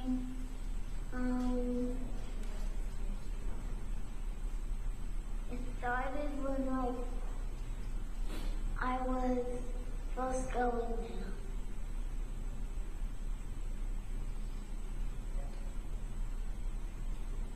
And did it keep happening until you stopped going there?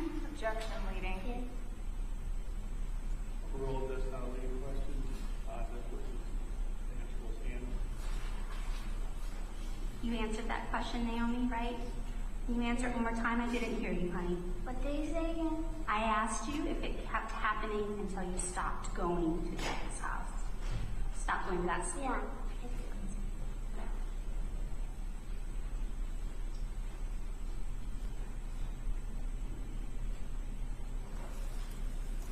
Did this happen to you anywhere else in the school other than the bathroom that you've talked about?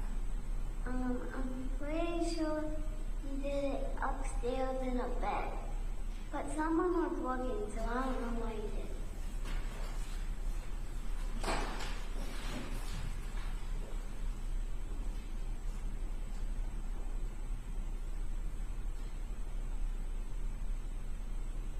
Thank you, Naomi. Those are the only questions I have for you, okay? Shager? Thank you, Your Honor.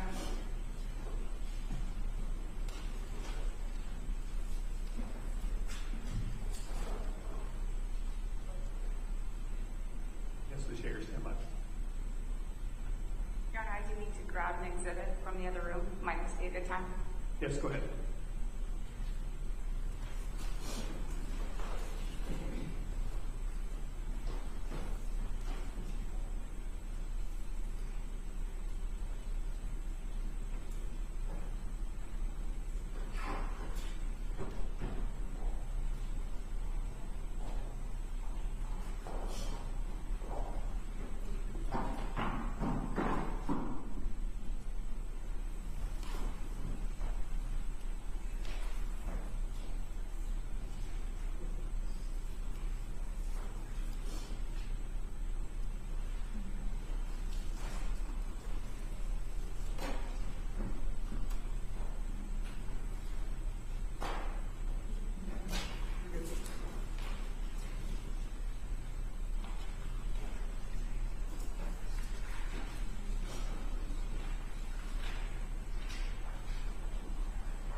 chair. Yes, John. Sure, go ahead.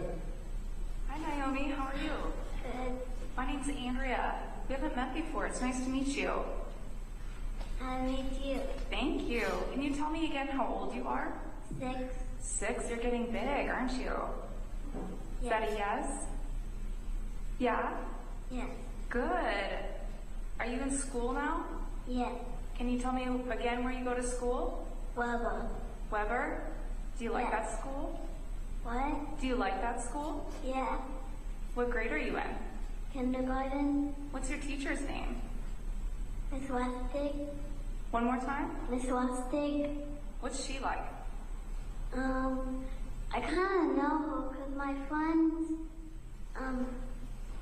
are on the same baseball team as them. So I kind of know them already before I even went to school with being their teacher. That's nice. Can you tell me what your favorite class is? Gym. Gym? Me too. I like gym. Have you learned your alphabet yet? Yes. Can you tell me the alphabet? A, B, C, D, E, F, G, H, I, J, K, L, M, P, Q, R, S, T, U, V, W, X, Y, and Z. Now I know my ABC, check them on using me. Good job. That was fun, wasn't it? Do you like to sing? Yeah. It's easier to say your alphabet when you sing it, isn't it? Yeah. Have you learned the days of the week yet? Yes. Can you tell me what those are? I forgot how to sing it. Do you know a song for that too? No. No? Does it help you when you do games and sing songs? Yes. Does it help you remember things? Yes. It's fun too, right? Yes. Do you like to play games? Yes. What kind of games do you like to play? I like to play Uno and Go Fish, and there's a game called, I forgot what it's called, but it's like called Feed the Cat. Do you like to play games with your brother? Yes. Do you play games with your grandma too? Sometimes. That sounds fun. Do you have fun when you play your games? Yes. Do you like playing games with grandma? Yes. Playing games with your brother too, right? Yes. It's a lot of fun, isn't he? Yes. What's your brother like? He's in 4th grade. He has, his teacher's name is Miss Bernstein. And everyone in my school has like a letter for the name, and her letter is B. So like some people call her Miss B. Miss B? That's fun. And it looks like you lost some front teeth recently. Did you lose your teeth? I lost 4 so far. 4 of them? 1, 2, 3, and then 1 down here. Did you give them to the tooth fairy? This one he didn't grab it, but she gave me $5. $5? That's a lot. Yes. Sounds like the rates have gone up. Did you put them underneath your pillow? Yes. And the tooth fairy came and got I them? have like this little case that you put your tooth in, and she just grabs the case, but we have a lot of them. So you can't, it's not really possible to only get one. Like if you want to have one, you have to get a lot, because if you only have one, she's going to take it. Do you remember what days you lost those teeth? I don't know what days they are, but like this one was before it went to break, and this one was after. This one was like last week, and this one was this one on spring break. Do you know when before winter break you lost that one tooth? This one? Yeah. It was like a week, like the week that healed me for the spring break. So it was spring break? No, winter break. Winter break, okay. Do you know when on winter break? We switch the microphone so it's a little closer to me over here. You kind of lean back, and it's fine if you want to lean back. I mean, we just want to move the microphone a little closer to you, okay?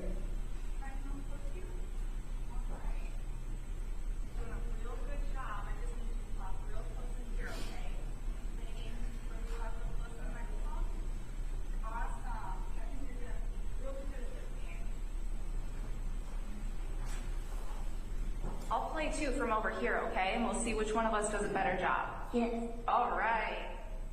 Okay, so you're telling me about your tooth. Do you know when you lost that before winter break? I forgot. You forgot. That's a long time ago, so. It was a long time ago, wasn't it? Yes. When is your winter break? Do you know what months those are? I forgot. Okay, that's okay. So you were telling me about the tooth fairy. What did Santa bring you last year? He gave me a Tamagotchi. Tell me about that. What's a Tamagotchi? It's like a pet, but then it's on a screen. Like on a computer screen? No, it's kind of like a watch. So you have to take care of it, and it can die. So it's like a real pet. If you don't feed it, it will die. And mine died. Oh no. Was it fun to play with though? Yes. That sounds like another fun game. Do you like that game too? What? The Tamagotchi, do you like that game too? Yeah. Yeah? Okay, so if Santa brought you a Tamagotchi last year, what did Santa bring you the year before that? I forgot. Okay. Do you remember what Santa brought you the year before that one? No. Well, Easter's coming up. Have you gone to see the Easter Bunny yet? I don't know if I'm gonna do it. You don't think so? Yeah, I don't know if I'm gonna do it. Okay.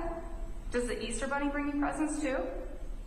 He usually just, I think he just hides some eggs and then he leaves. Because like on holidays, we usually wake up really early, like 6. So, and we usually wake up at like 8 sometimes on holidays. So, we usually get it, we might see the Easter Bunny sometimes, like when we wake up. That's why he only hides some eggs. But then my mom and dad give me like a basket of candy or toys, and they're for me and my brother. So if you wake up early enough, do you catch the Easter Bunny? No, he usually comes at like 9 and leaves at like 12. At night or in the morning? Like while you're sleeping? Midnight. In the night? Kind of like Santa then, right? Where Santa comes at night? Yeah? So, before you came here, did you talk to some people about coming in? Yeah. Yeah? Did you talk to your mom? Yes. Did you talk to your dad? Yes. What about Gaga? Did you talk to her? I didn't really get to see her because she had to go to talk, and then doing once I got to see her a little bit because not everyone was there at first. Because we came back kind of early, so I got to see her a little bit, but I didn't really get to talk. Are you talking about lunchtime today? What did you say? Was that lunchtime today that you saw her? No. When we came back from lunch, coming here, no one was there and we saw her, so we got to hang out with her for a little bit. Okay, that was before you came into this room to talk to me, right?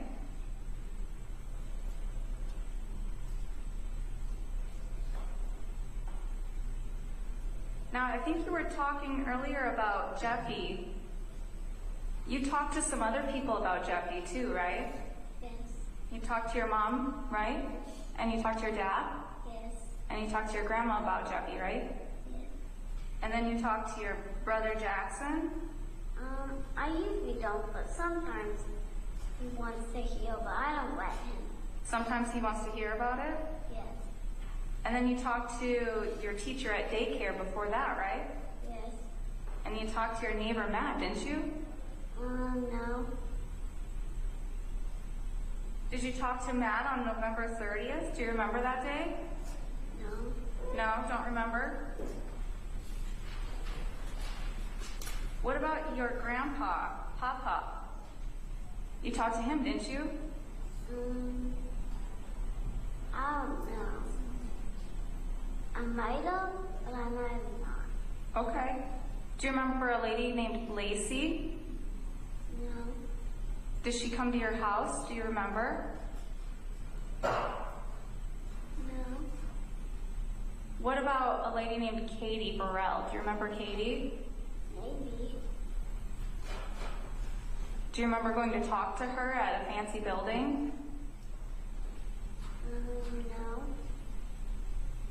Did you go talk to your doctor about Jeffy too? Yeah. And did you talk to a police officer? No. You didn't talk to Yeah, a... I think I did. You did, didn't you? Yeah. And then what about Ms. White over here? Did you talk to her? Yeah. Have you I talked... come to an office kind of every 2 months or something like that. Every 2 months? Yes. How many times do you think you've done that? About 12 maybe. 12 times? Do you think maybe more than that? Maybe. Maybe. Did you talk to her here in the courthouse too, in this building? Yes. That was today, wasn't it? And another day. And the other day? But it was just talking about me and where do I go to school and that kind of stuff. Okay. She talked to you about some questions that she had, didn't she? Yes. She asked you a bunch of questions, right? Yes. If you didn't know how to tell her what happened, she helped you, didn't she? Yeah. And if you told her that you didn't remember, she helped you remember, right? Yes. And then she talked to you about where you would go and how you would talk to all of us, didn't she? Yes. And did she talk to you about what kinds of questions that she would ask you? What? She talked to you about what kinds of questions she would ask you, right? Yes. And then she talked to you about how to answer those questions, didn't she? Yes. And did she help you remember what to say? Yes. And did you talk to your mom about what to say? Sometimes. And did you talk to your dad about what to say too? Yeah.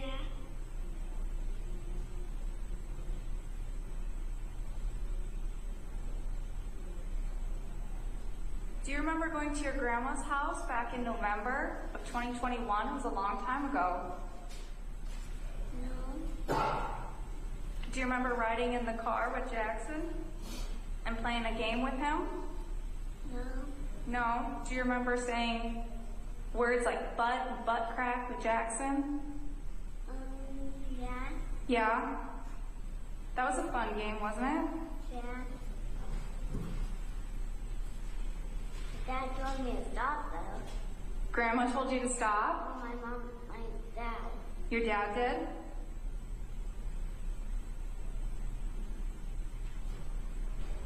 Was your dad there that day? He wasn't. Are you talking about in the car or? Yeah, in the car. Was your dad in the car? Yeah. He was.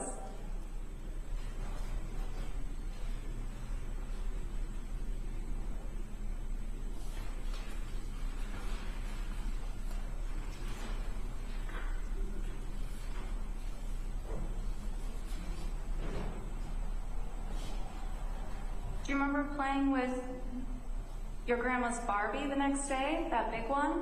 Yeah. That was fun, wasn't it? Do you like Barbie? Yeah. I do too. Did you see the Barbie movie? Yeah. Did you like it? Yeah, but we stopped watching it because my mom and dad thought it was kind of inappropriate. They thought it was inappropriate. Did you like it though? Yes. But but not really, because I stopped watching it. Mm-hmm. Is that a Barbie that you like, that big one? Yes. I like dressing it and like putting it to bed with my grandma. Well, that sounds fun. Do you have fun when you play with that Barbie? Yes. Do you like to change his clothes? Yes. Try out different outfits? Yes.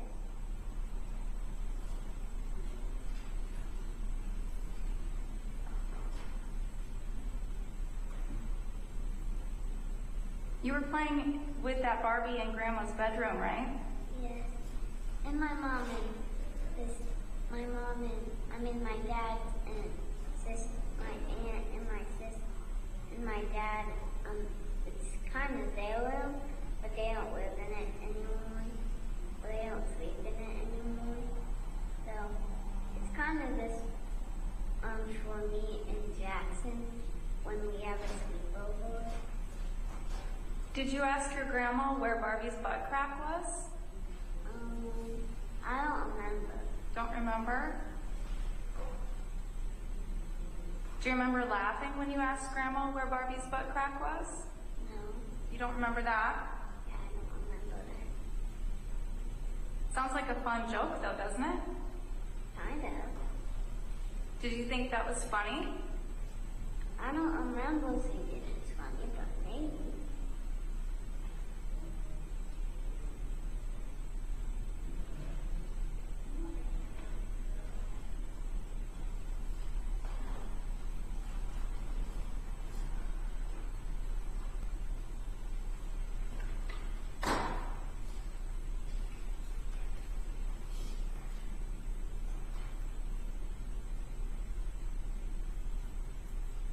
You kept playing with the Barbie at that time, right?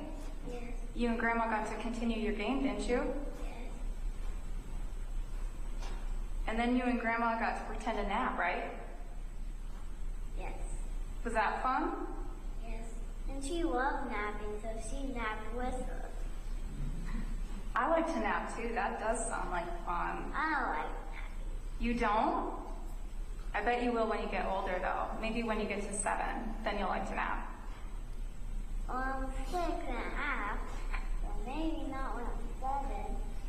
Maybe when I'm like 15. At 15, I bet you will like to nap.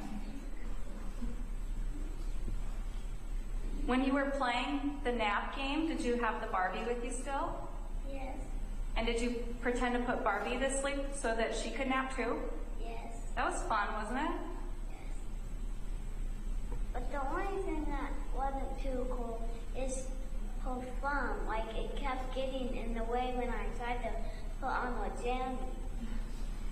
Her what was getting in the way? Her thumb. It was like this big. Oh, her thumb was? Yeah. Oh my goodness. That does get in the way with your jammies, doesn't it? Yeah. Naomi, can you play the microphone game with me? I need you to scoot a little bit closer, okay? Good job, thank you.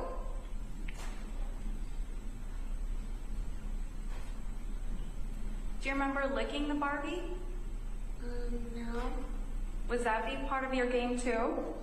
I don't remember. Don't remember? Does that sound like a fun game for you though? Not really. It's part of when you're playing with Grandma though, right?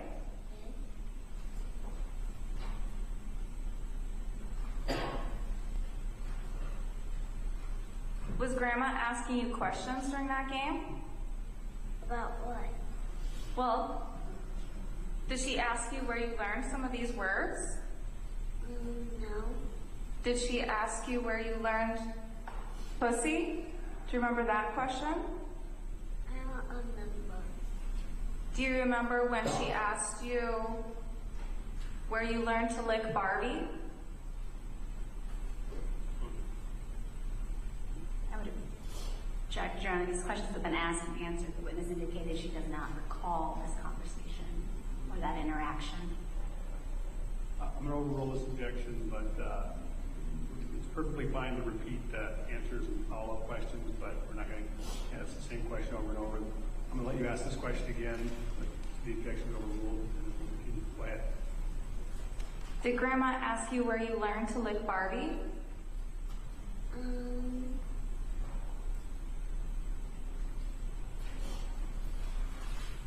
I forgot. You forgot? Did you tell Grandma other things during that game? Yeah. Did you tell Grandma that Jill fucked Oliver? What? Do you remember telling Grandma that Jill fucked Oliver? No, I don't remember that. Don't remember that?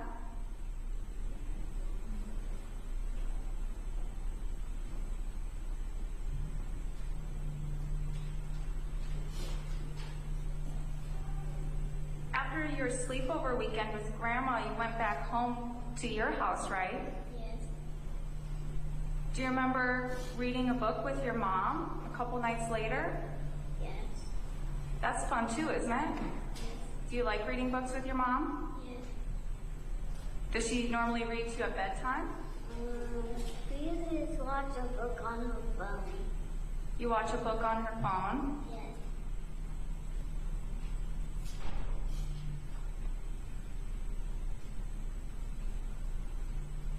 Did your mom ask you questions that night too? No, I don't remember. Don't remember. Do you remember your mom asking you what room this stuff with Jeffy happened? Yes. And you told her that that happened upstairs, right? Yes. You told her that that happened upstairs in the bedroom? Sometimes it would happen upstairs in the bedroom. Sometimes it would happen in the downstairs bathroom. Did you tell your mom on that night, though, that it happened in their bedroom? I don't remember. Can you tell me who Jill is? It's just like One of the other teachers at daycare, right? Okay.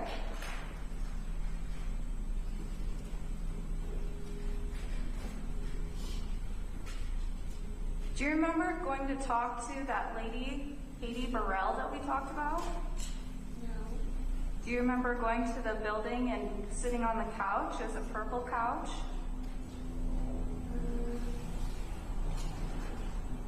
No. Do you remember that she asked you a bunch of questions about what your teacher did? Yes.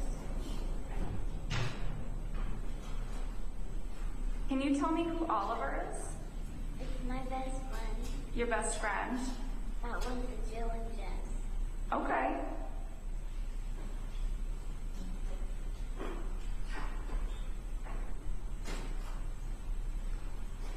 Your Honor, could we take a 5-minute break?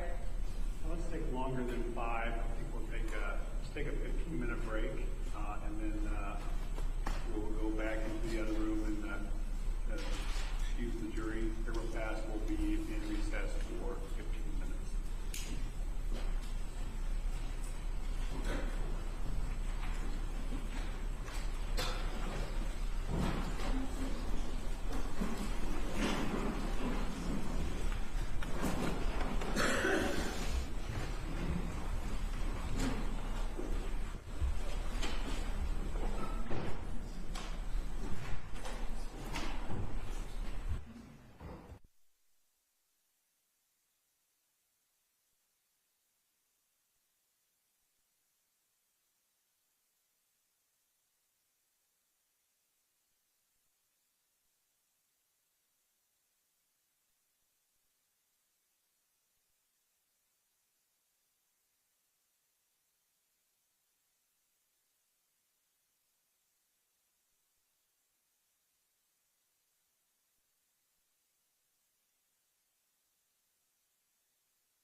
on the record in case number FECR 133426.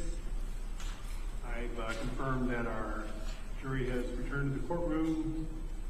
Mr. Dodds and counsel previously in the courtroom are there in open court. We are continuing with the examination of Naomi. Sherry, you may continue. Thank you. Naomi, did you have a nice break? Yes. Did you get to talk to Ms. White during that break? Yes. You had a fun conversation, didn't you? Yes. That was good. Do you remember what we were talking about? No. No? Okay. Are you still going to play the microphone game with me, though? Yeah. Good. Awesome. You're doing a great job. So, we were talking about when you went to that funny little room with the purple couch and you talked to Katie Burrell. Do you remember doing that? No. You don't remember? No. Do you remember telling Katie that Jeff had touched you in the preschool room? No. Do you remember telling Katie that he did not lick your private in any other rooms? I don't remember talking with her anything. Okay, so if I told you some more things that you talked to Katie about, you don't remember that, right? Yeah. Do you remember telling Katie that Jill broke her ankle? No. Do you remember telling Katie that Jill Your was... Honor, I would renew my objection. This is getting asked and answered. I think that the chair has the opportunity to perhaps with additional information that might be something that triggers a child's memory, so she can continue to ask more specific questions. I don't find these being identical questions, so the objection is overruled. Go ahead and continue. Do you remember telling Katie about Jill breaking her ankle? No. Do you remember telling Katie about Jill riding her bike? I don't even remember her riding a bike. Do you remember telling Katie that Jill was riding her bike really fast without a helmet? No. Do you remember telling Katie that Jill was riding her bike really fast without a helmet and then she bumped her head and the bone on her ankle broke? No.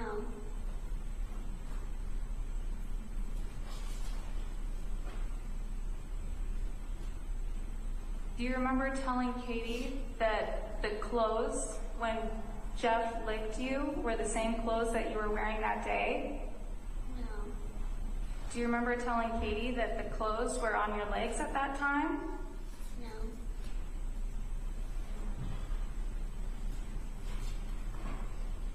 Do you remember telling Katie that he licked your private when you were in the playroom? No. Do you remember telling Katie that you were in the baby room when he licked your private? No. Do you remember telling Katie that it was on a cot in the baby room? No. Do you remember telling Katie that it happened in the playroom? No.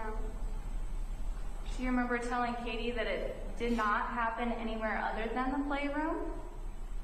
No. Do you remember telling Katie that you don't go into any rooms with Jeff? No. Do you remember telling Katie that you've never been upstairs with Jeff? No. Do you remember telling Katie that Jeff licked your vagina one time? Well, that's not true. It's not true. He did way more than one. Do you remember telling Katie that that's what happened? No.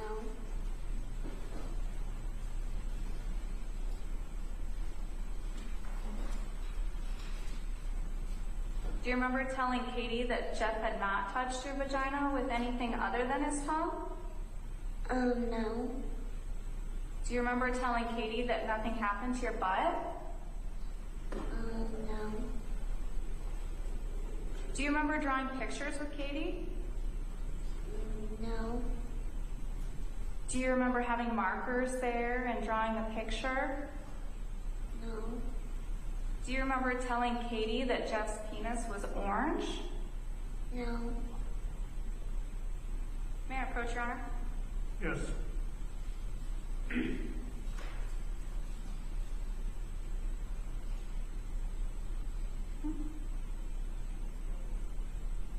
Make sure you're speaking loud enough so that we can pick you up on the microphone. Yep, that's fine. Yes. Okay. Do you see this picture here? Yes. Do you remember drawing this picture? No.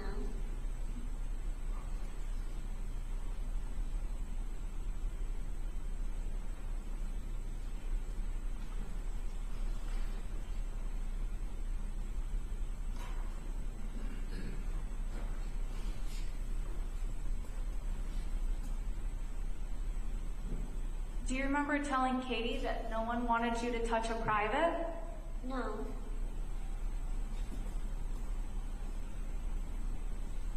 Thank you, Naomi. You did a really good job playing that game with me. I appreciate you talking to me today. Welcome. No further questions. Ms. White, any additional questions? Yes, just two. Go ahead. Naomi, have you ever watched a video of you Objection, Your Honor. what Jeff had done to you? And what's your objection? Your Honor, this has already been an issue that we addressed outside the presence of the jury, and I'd ask the court to take this up outside the presence of the jury. All right, we'll take a brief recess. Jurors in the other room, remember the admonition, leave your notes, and your excuse to the jury room. And we'll return to the main courtroom. For recess.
Myself and the counsel from the remote courtroom return to the main courtroom. We are in open court outside the presence of the jury. We have an objection to a question asked by Ms. White. The question essentially was to Naomi. You remember watching a video, and I got the objection there. Ms. Yeager, go ahead and tell me what the basis of your objection is. The only basis, Your Honor, anywhere in the discovery for a video is either an inconsistent statement that she makes that she watched Paw Patrol, which is irrelevant and is hearsay and has not been determined to be admissible in this case, Or what I think is happening is that the state is referencing the CP, that we had an extensive argument and a firm ruling that is absolutely out. So to the extent the state is going to child pornography, I would like a mistrial. That is not what I was Hang on. I was interpreting the question as you were asking anyone to watch a video of herself being interviewed. Is that where you were going? correct. The question on cross-examination Microphone, please. was, I'm sorry, Your Honor. That redirect was 2 questions in response to a cross-examination about her being helped to remember. All I was asking, and it wasn't, do you remember? I was just going to ask if she has ever watched a video of herself talking about what Jeffy had happened. I'm referring to the CPC video. But she hasn't watched that video, Your Honor. She was recorded. If the state wants to play the CPC, we have no objection to that. But their question is, have you watched a video? And I have to object to that before we get down into a path that we can't undo. I understand that. Now, knowing what the question actually is, you still have an objection? I have an objection to the form of the question. I have no objection to playing the CPC video since clearly we've laid the foundation that she doesn't remember. The objection is overruled. In your cross-examination, you asked several questions about whether Naomi had helped her talk to people about her questioning, and those are perfectly fine questions. Yep. And what I interpret Ms. White doing here is asking her if she watched a video of herself. It seems the answer is no. That seems to be a follow-up to your question on whether or not she was refreshed or given aid in coming up with her answers today. If you're not going there, Ms. White, tell me, because that's where I interpreted you were going. That's the exact question I was going to ask, is whether she had watched a video of herself talking about Dr. Jeff. I can specifically say, did you watch a video of you talking to Katie Burrell that she clearly doesn't remember you speaking to her? Yeah, I see nothing wrong with that. So that objection is overruled. What's your other question that you're going to ask? Again, did either your mom, dad, Bella, or anyone else tell you what to say today? Do you have an objection to that question? I think she's already answered that question. So I guess to the extent asked and answered, but it's also compound. If that's the form of the question, that's compound. She's listed about 4 different people there. All right, so you can, hang on. All right. The objection to the compound question is sustained. You can ask each one of those individuals if the child has talked to them or what to say today. You had a chance to cross-draw maps, not the same question. Ms. White has a right and an opportunity to clarify where that was going, and then you'll have a right to cross-examine again. Do you anticipate any other questions except those? I think we have 5. That is all. All right, we're going to bring the jury back in. We'll head back over. I'm going to let you folks go there first. Wait a minute, and then I'll tell Carly to bring in our jury, and we will continue and conclude with Naomi. We'll recess.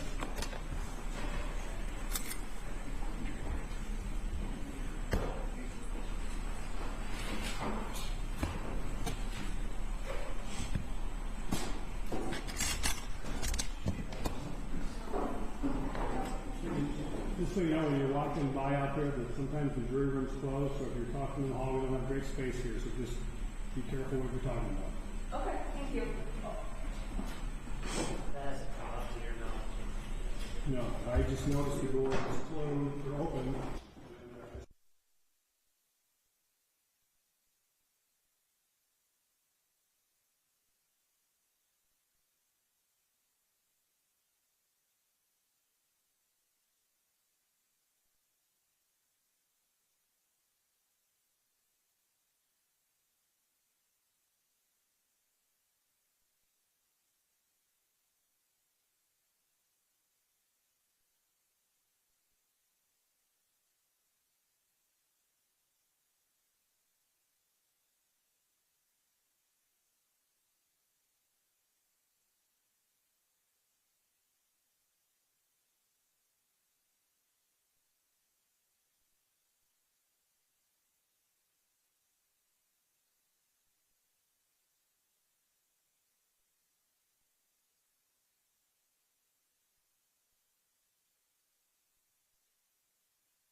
have a seat. Thank you.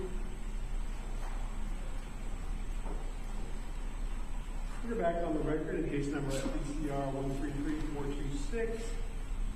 The attorneys are present in their previous locations, as indicated earlier.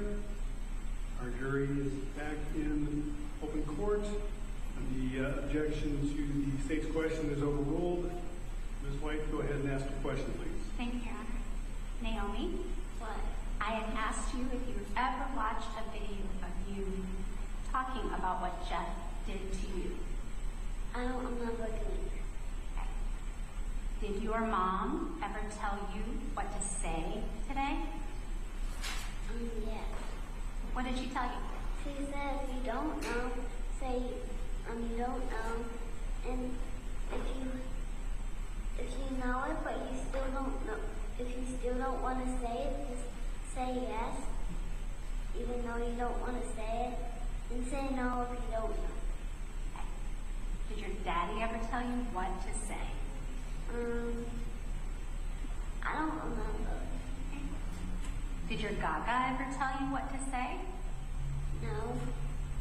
Did I ever tell you what to say? Yes. What did I tell you? Objection, hearsay. Kind of the same thing as my mom. Okay. Thank you, Naomi. I don't have any other questions.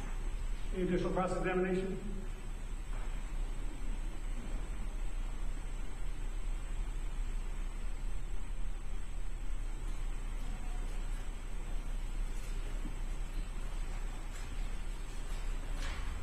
No, Your Honor, thank you.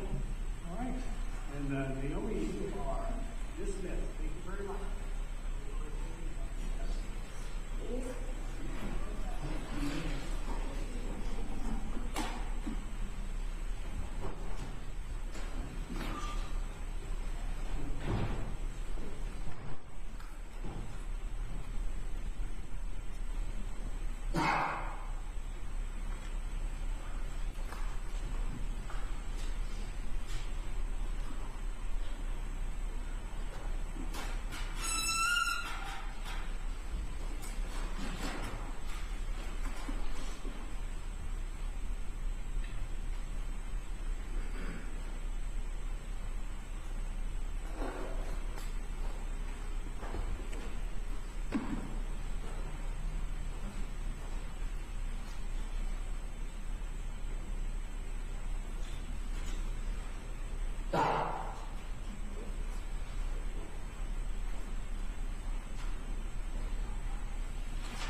Stay seated, please. Thank you.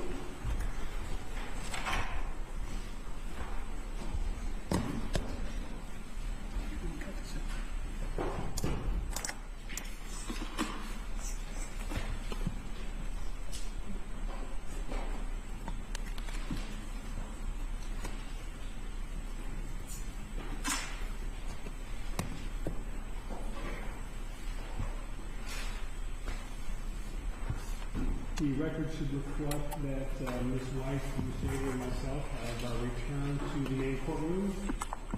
Our jury remains here, as well as Mr. Dodds and other counsel in open court. State ready to call next witness. Yes, Your Honor. The state calls Aaron Doherty.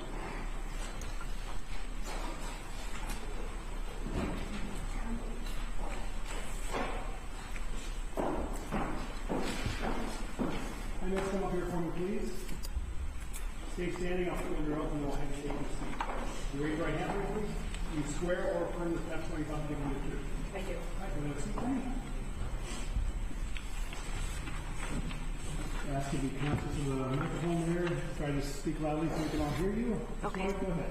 Thank you, Your Honor. Good afternoon, Ms. Doherty. Hi. For the record, I need you to state your full name, please, and spell your last name. Okay, Erin Doherty. Last name is Dougherty. And Ms. Doherty, how old are you? 38. Sorry, I had to think about that for a second. And where do you live? In Iowa City. And who do you live with? My husband Chris and our 2 children, Jackson and Naomi. And remind us again, how old are Jackson and Naomi? Jackson is 8 and Naomi is 6. And what is Naomi's birthday? October 3rd, 2017.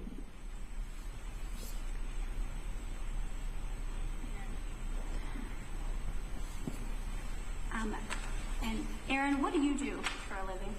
I am the marketing director at Civco in Coralville. And do you have to send your children to daycare? Yes. And did you send Naomi and Jackson to daycare? Yes. Okay. Did you send them to Simple Abundance daycare? Only Naomi. Okay. And how old was Naomi when you started sending her to Simple Abundance? She would have been 2.5. And do you recall what month and year she began attending that daycare? It was June of 2020. And when did she stop attending that daycare? In November of 2021.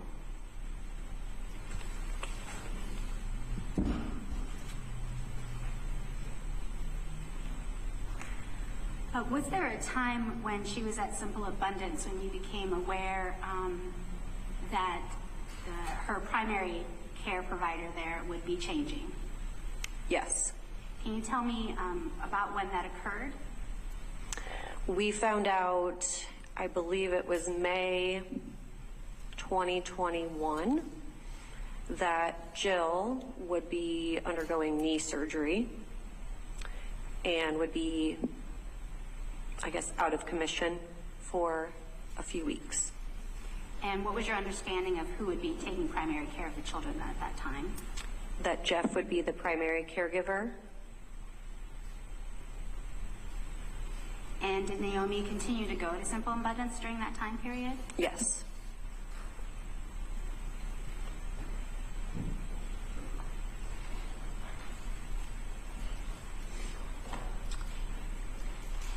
Erin, in late November of 2021, you got some disturbing information from your mother-in-law, is that correct? Yes. Do you recall where you were and what happened when you learned about that? Objection, hearsay, relevance, compound. The question I don't interpret as calling for a hearsay response at this point. Response to the relevance objection? I think it was a it's relevant to her actions that she took after she had heard of the disclosure, Your Honor. And do you have a response to that? I do, Your Honor. Explanation as to necessary next steps requires more than just it tells a story. The state hasn't met the foundational requirements for that, and those things are still hearsay and not at issue. If they're not relevant and hearsay and doesn't explain a next step that's at issue, then the state has not met its burden, has not met its foundational requirements, and that's not appropriate questioning. The objection is overruled. It was a compound question, so I'm going to ask you to rephrase the question. Erin, did you get some information from your mother-in-law about Naomi? Yes. What was the date of that? November 21st, 2021. And Where were you when you got that information? At home.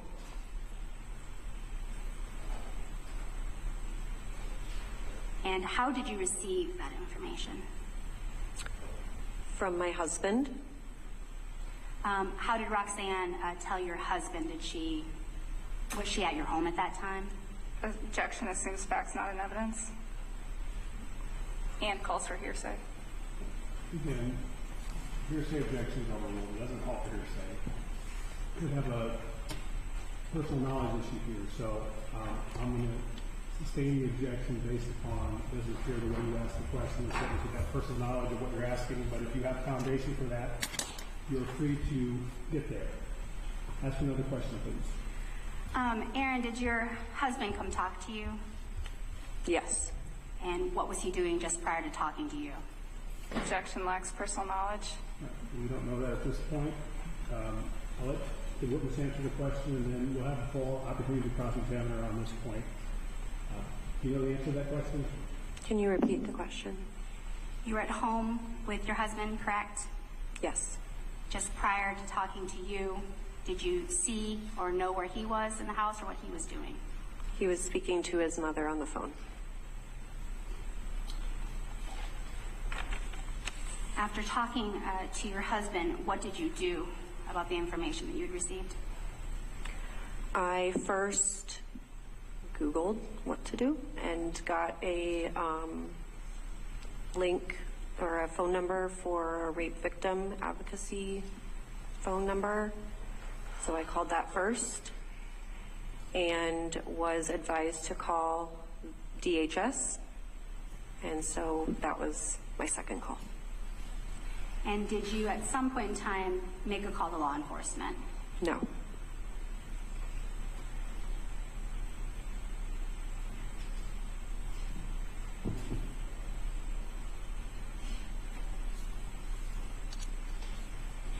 Did you arrange for Naomi to be seen by anybody after you learned this information? Yes, not immediately, but yes. What arrangements did you make? I was contacted by DHS to set up an appointment at the Child Protection Center. And did you follow through with that? Yes. And did you take Naomi to the Child Protection Center at some point? Yes. Do you recall the date of that? Not the exact date. It was the week, I believe the Tuesday after Thanksgiving that year, 2021. About a week later. Did you accompany Naomi to that appointment? Yes. Did you watch her be interviewed at that time? No.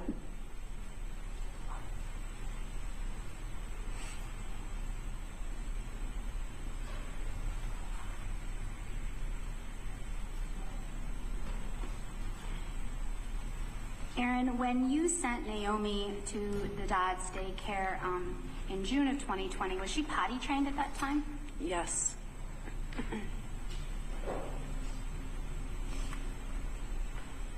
Did she still require any assistance wiping or using the restroom? No.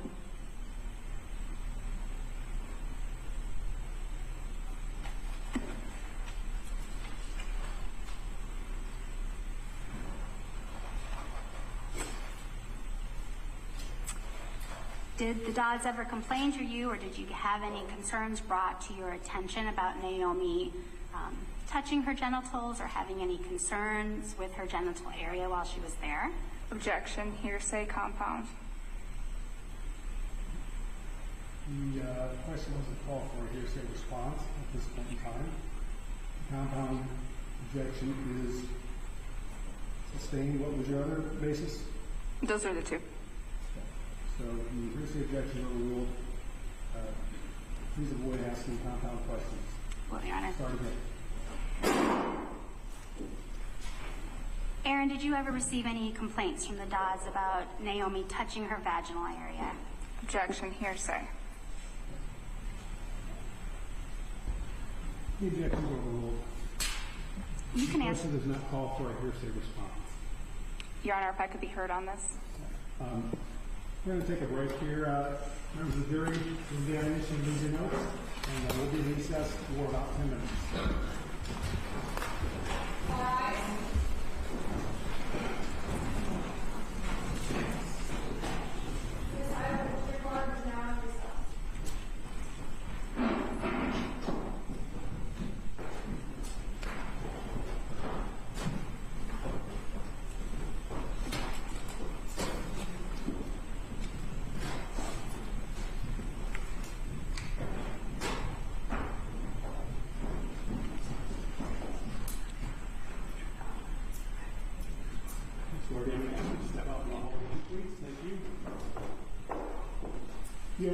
and seat.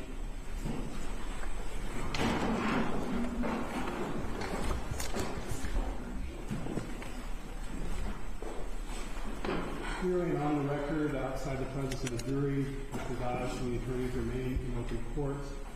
I'm going to ask the reporter to read back the last question that the state asked. So I have a clear understanding of what the question was. Go ahead.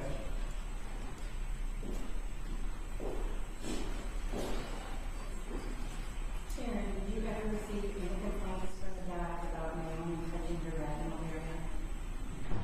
So how does that question elicit a hearsay response? Your Honor, if the question is presumed upon hearsay, then it's backdoor hearsay, which is still hearsay. If the only way the witness can answer the question is to rely upon hearsay, it's still hearsay. No, it is not. And I kind of gave you the proper objection the last time you made this. Hearsay is an out-of-court statement offered for the truth of the matter asserted. So a hearsay response is where someone essentially is telling in their testimony what someone else said. That question was, did you receive a complaint? The answers to those questions are either yes or no. The question wasn't what was the complaint or anything like that. That question does not call for a hearsay response.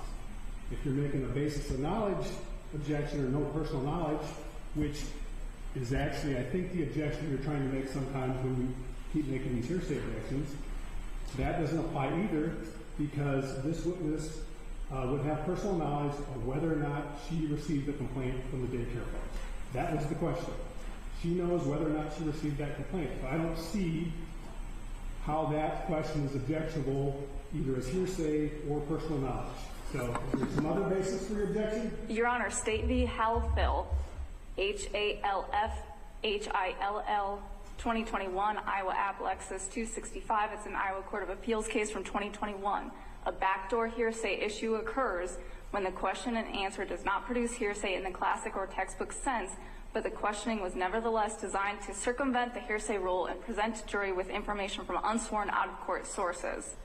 That is still hearsay. Even if you rely upon hearsay to get to the answer, if the only way she knows whether she's received a complaint is to rely upon hearsay, it's still hearsay. How is it hearsay for this witness to know whether or not she personally received a complaint? We've been talking about the hearsay definition here a couple times today, and I just think that you are not completely comprehending what the rules of evidence define hearsay as. Respectfully, Your Honor, I'm very comfortable with the definition of hearsay. So I can appreciate that that's the court's ruling. I don't appreciate a personal disparagement as to my understanding. It wasn't a personal disparagement. We've had conversations both with you and with Mr. Kendall today about what the definition is, and It is a personal disparagement, Your Honor. it is not. You're saying we don't understand hearsay. I'm saying the way you're describing it does not meet the definition in the rules is what I'm saying. And the last objection was hearsay, and I steered you to the right objection. Normally I'd make attorneys come up with the right basis, and you were correct. There was no personal knowledge, but that was not the objection. This particular question does not call for a hearsay response. There's nothing about whether this witness received any complaint from someone else that even involves hearsay. So let's play this The out. question was about what was the complaint. Yeah, they were there. But that question does not. So let's play this out. What if the answer is yes? If the answer is yes, then the next question is, what did they tell you? That's hearsay. Well, how do we know that's going to be the next question? Hold on. Wait, hey, don't tell me to hold on. I'm asking you, how do we know that's the next question? And if that is the next question, then you can make a hearsay objection. But what? Then how is it relevant? If the answer is no, then it's a relevant objection. And if the answer is yes, then it's a backdoor hearsay. Okay. Was the relevant objection made? Fair enough. It wasn't. Okay, so we can go back and forth on this all the time. But if you're going to make objections, I'm going to address the objections you're making. And that question did not call for a hearsay response, period. And if you don't like how I read the rules as defined in hearsay, which is an out-of-court statement offered for the truth of the matter asserted, then you can take issue with that. But there was nothing wrong with that question, nor whether the answer was yes or no is not a hearsay response. I am trying to articulate where we're coming from on this being a hearsay objection and the hearsay is part of the relevancy, and I understand no relevance objection was made. I am in part responding to this court continuing to indicate that we're not comprehending the rules of evidence. I'm not continuing to say that you're not comprehending the rules of evidence. What I'm saying is that you are not in my interpretation of the rules, and I'm the one who gets to decide what rules apply, are applying the rule of hearsay, the definition of what hearsay is. I agree that you get the determination, you have the rule, you're the judge. But I will say I do not appreciate the use of the description of I don't think you're comprehending the rule, which is what you described earlier. And that is an issue. And that's an issue that was brought up in State versus Stigler, or there was a Judge Stigler opinion about that. And so, you know, I have no problem at the end of the day the court has to make the ruling. But, you know, to suggest that we're making our arguments because we don't understand the rules of evidence, I think is a bridge too far. You know, what I'm saying is that that particular objection was not the right one. Because that question, and we're talking about the question the state just asked, did not call for a hearsay response, period. Right? That's what I'm saying. And you might be worried about the next question or 5 questions down the road, and I can certainly understand that, but that still doesn't make the hearsay objection an appropriate or applicable objection to that question. And that's the court's rule. So do you want to talk about relevance while we're here outside of those of the jury? Or do you have a relevance objection to that question? Yes. Okay. To the extent that the answer is going to be no, then it's irrelevant. If it's going to be yes, then it's hearsay. So as long as we're outside the presence, we might as well address it now. So, Ms. White, we've already heard the answer was no. How is that relevant? Your Honor, the court is aware that the defendant had been interviewing this matter. In that interview, he indicated that the children touch their private parts all the time, that they also masturbate. When they sit on his lap, they wiggle around and touch their parts and masturbate. So I wanted to, that's relevant. He applies from that this child witness also did those things. So I was asking if that had ever been reported or not. That's relevant. Did you intend to offer the defendant's interview in evidence? Yes. So I do find it relevant on that part. Defense, are you asking that we actually have the statement of the defendant in evidence before this witness is asked those types of questions? No, that's not what I'm asking for, but the state's explanation, I think, is improper still. I still assert that it's irrelevant. We have not raised the kinds of defenses of mistake or lack of understanding, accident. Those are not defenses that we have raised, and therefore it's irrelevant. To the extent that there is some nominal relevant value and probative value to it, then it's the danger of prejudice outweighs that under 403, and it's improper 404B character evidence for which there is no notice and would be an improper basis. If the state's articulation is that he somehow encourages or suggests or allows children to masturbate or has some sort of inclination towards that, then that's 404B. I don't know that they're necessarily trying to get to that bridge, but if they're trying to suggest that impliedly, then that's still problematic. And I haven't seen the defendant's statement. I don't know what his statement is. I don't know that if there was a suppression issue about that. I don't know. I was not involved in this case that early.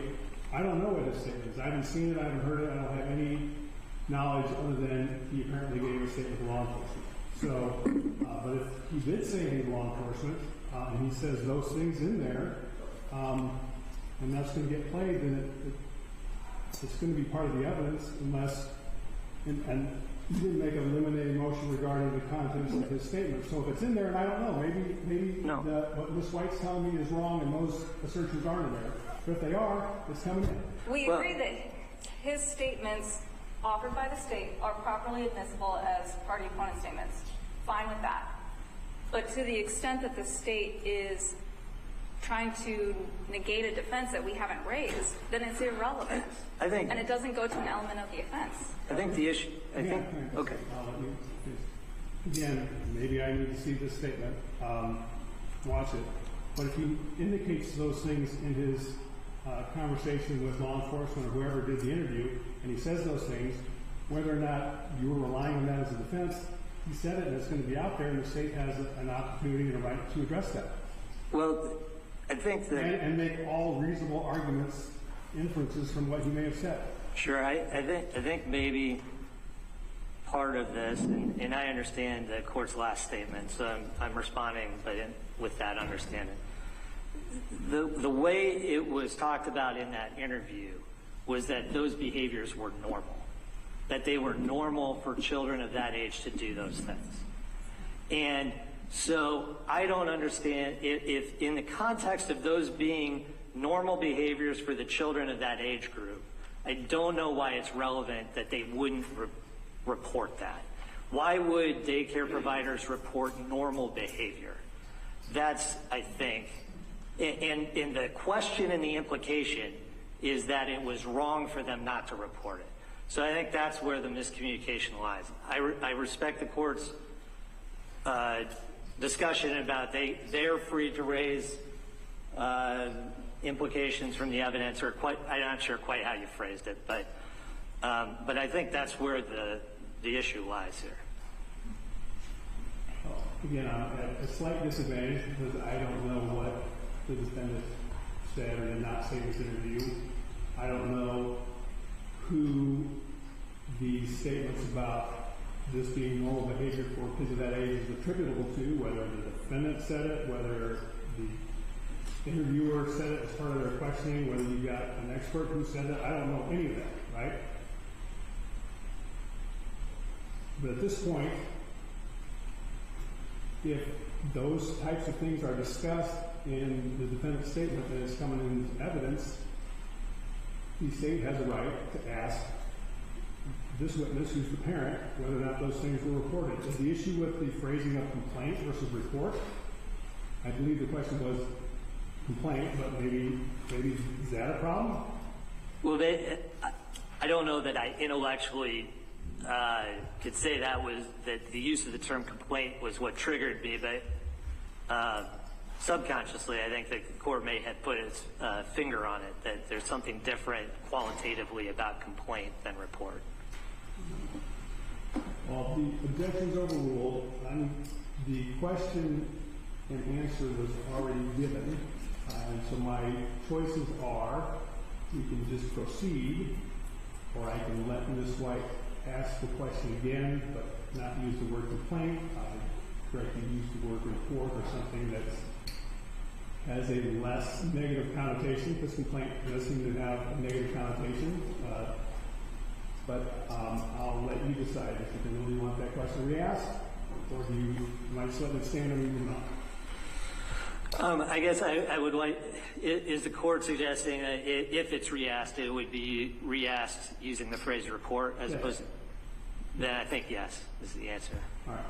So what we'll do is we'll come back to him, and I'm just going to have the state ask the question, use the word report, and we have any objections. So I'm going to sustain the objection as to the form of the question, and then I'm going to have the state re-ask the question. You ask it with the word report rather than complaint. We'll get her answer, which will presumably still be no, and then we'll see where we go from there. Okay? All right. Anything else we can talk about before we bring our jury back? Nope? No. Ms. White? Nope? All right, bring her back up.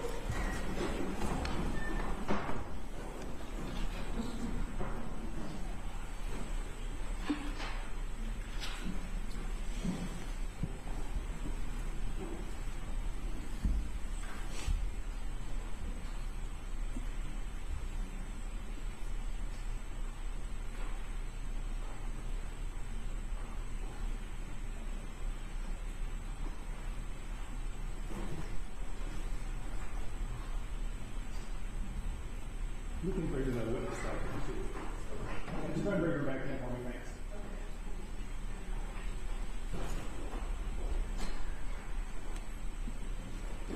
I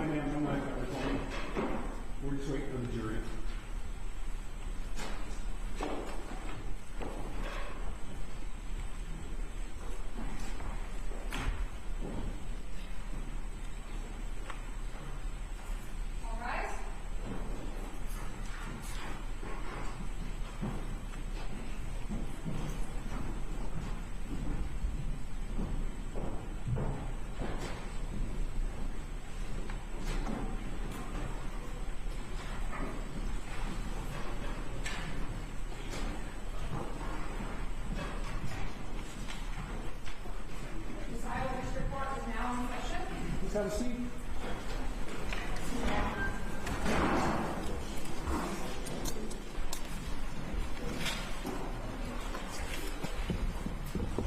You're back on the record in case number FECR 133426. Parties, attorneys, a witness, and our jury are then present in open court. The objection as to the form of the last question is stating the jury will disregard that question and the answer. And Ms. White, you may ask another question. Yes, Your Honor. And did the Dodds ever report to you Naomi touching her vaginal area at daycare? No. Thank you. Any further questions? Cross-examination? Thank you, Your Honor.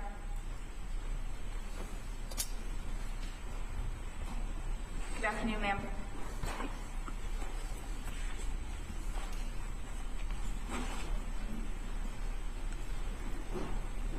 You had conversations, and I'm not asking you for the substance of the conversations. Just yes or no whether you had such, okay? You had conversations with Naomi prior to her CPC interview on November 30th. Is that right? Yes. One of those conversations was on November 22nd, correct? Yes.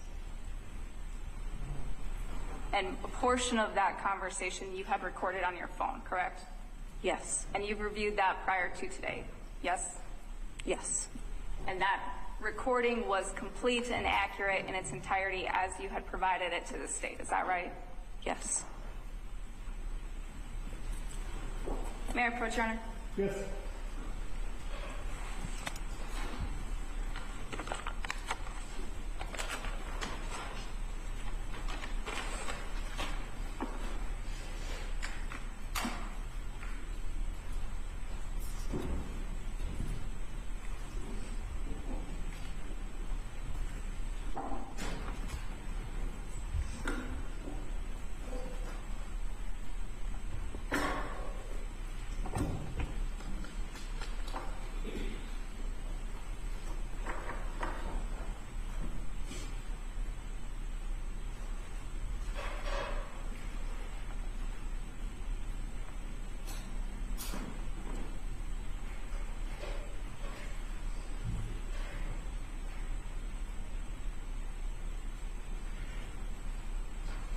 Does this appear to be the video that we were discussing?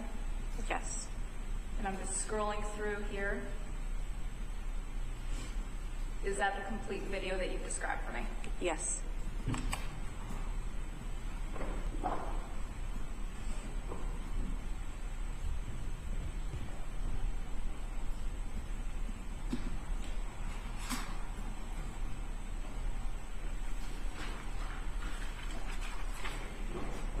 You described taking Naomi to the CPC for her interview, is that right?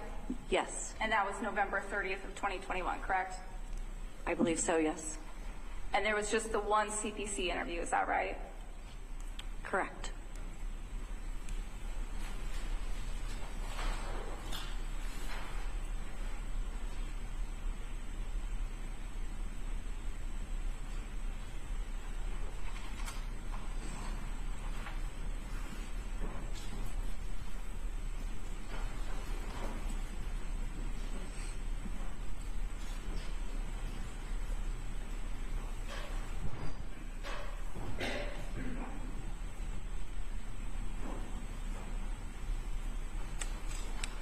No further questions, Your Honor. Mr. Chair, just to clarify for the record, do you have a exhibit number, letter on that video that you showed the witness? Defense Exhibit A. All right, thank you. Ms. White, any additional questions for this witness? No, Your Honor. All right, thank you, ma'am. You're free to go. Well, you're free to go today, but you may have to come back, okay? Yes. All right, thank you.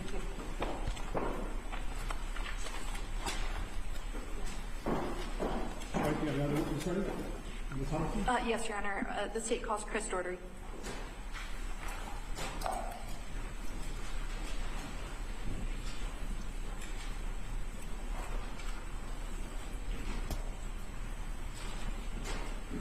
Hi, sir. Mind you right around over here for me, please? Maybe stay standing right there. I'm putting your oath and I have a seat. You raise your right hand. Do you swear or affirm the testimony about to give will be the truth? All right, sir, have a seat. I'm just going to ask you to speak in the microphone. You don't need to be right on top of it, but speak loudly so we can all hear you. Ms. Holmeston, go ahead. Thank you, Your Honor. Good afternoon. Could you please state and spell your name for the record? Christopher Matthew Doherty. Can you spell your last name, sir? Yes. D-O-U-G-H-E-R-T-Y.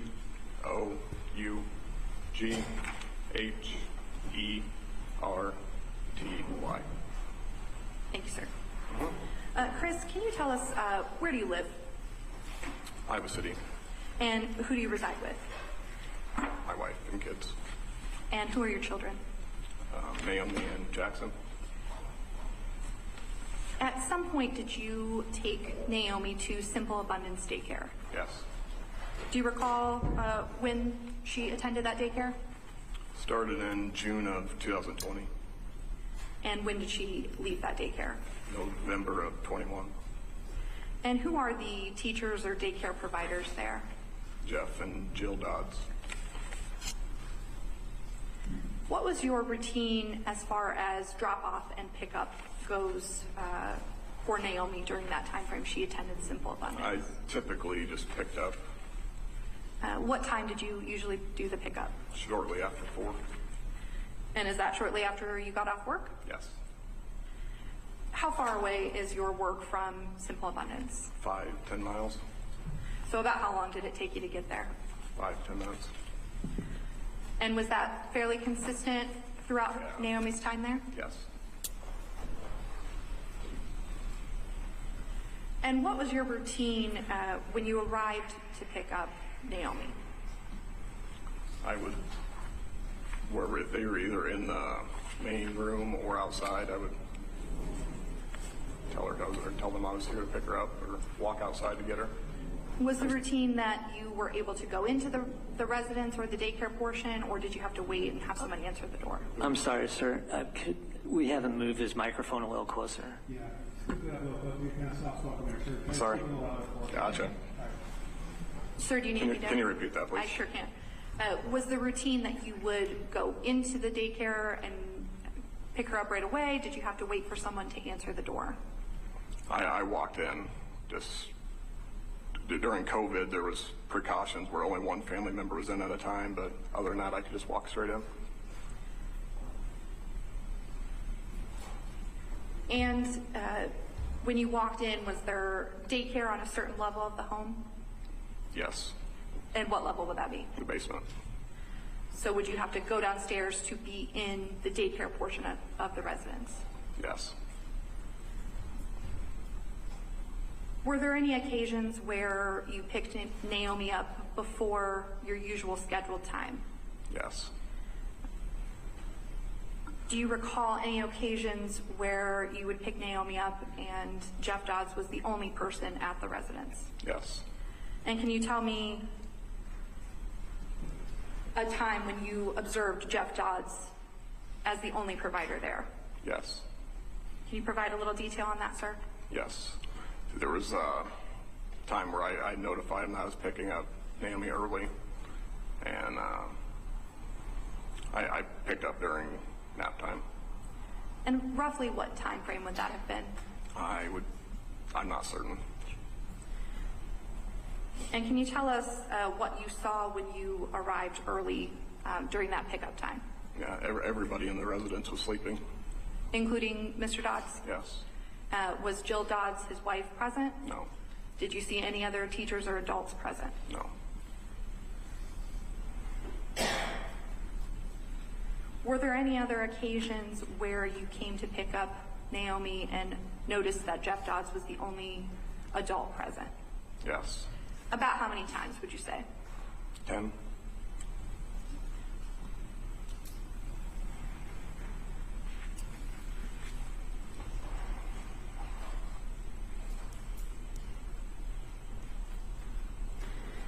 You said about 10 times roughly? Correct. Do you recall what time frames those might have been, those 10 occasions, roughly? Yes, there was time, like in June of 21, I believe. There was more than any other time frame. And did that have to do with Jill Dodds having her surgery? Yes. Were there times when you arrived there and Jill was not on the same level as the defendant, so she was in the upstairs portion? I'm not certain.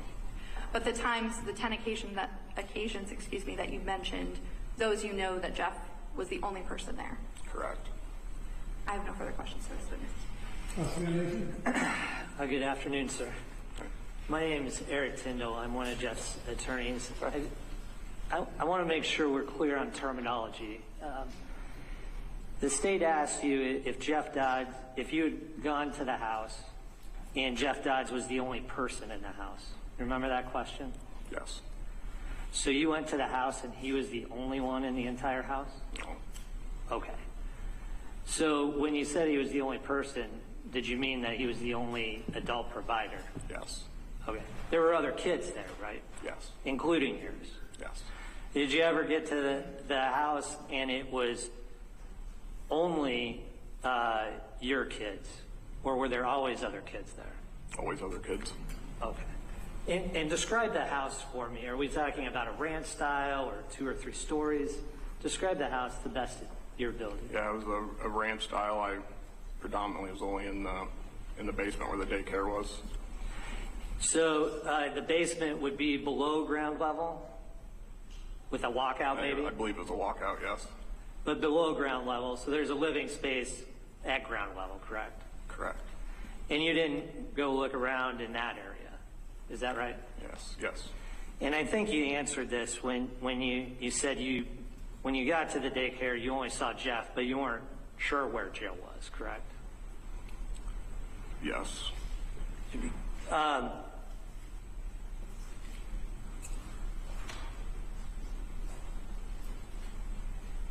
And on those occasions, well, just describe for me how you would enter the house. Was there a separate door that kind of led you down to the basement, apart from the living quarters of the first floor? Yeah, there was a door, kind of split the garage and the living quarters. It would go straight to the basement. And so when you use that entryway, do you see the living quarters upstairs at all? No.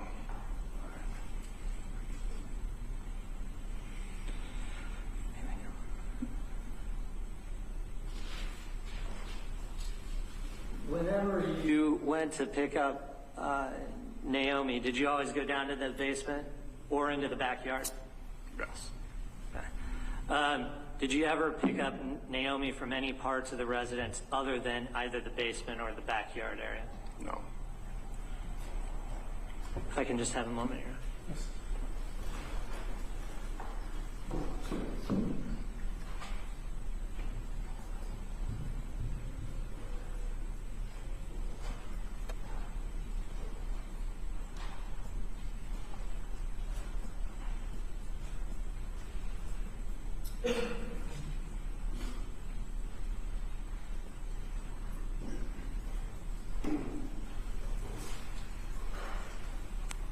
No further questions, Judge. Anything else? Just very briefly, Your Honor. Mr. Daugherty, were there occasions where you were certain that Jeff was the only adult in the residence? Yes. And how do you know that? I talked to his wife outside. You saw her arrive after you had already been there? Correct. Nothing further. Anything else? That was on a single occasion? Yes. And you said you did talk to her outside of the house, correct? Yes. Nothing further. Sir, you're free to open your mouth. You may come back to this one. All right. Thank you. See another witness? Yes, Your Honor. The state calls Jamie Stevens.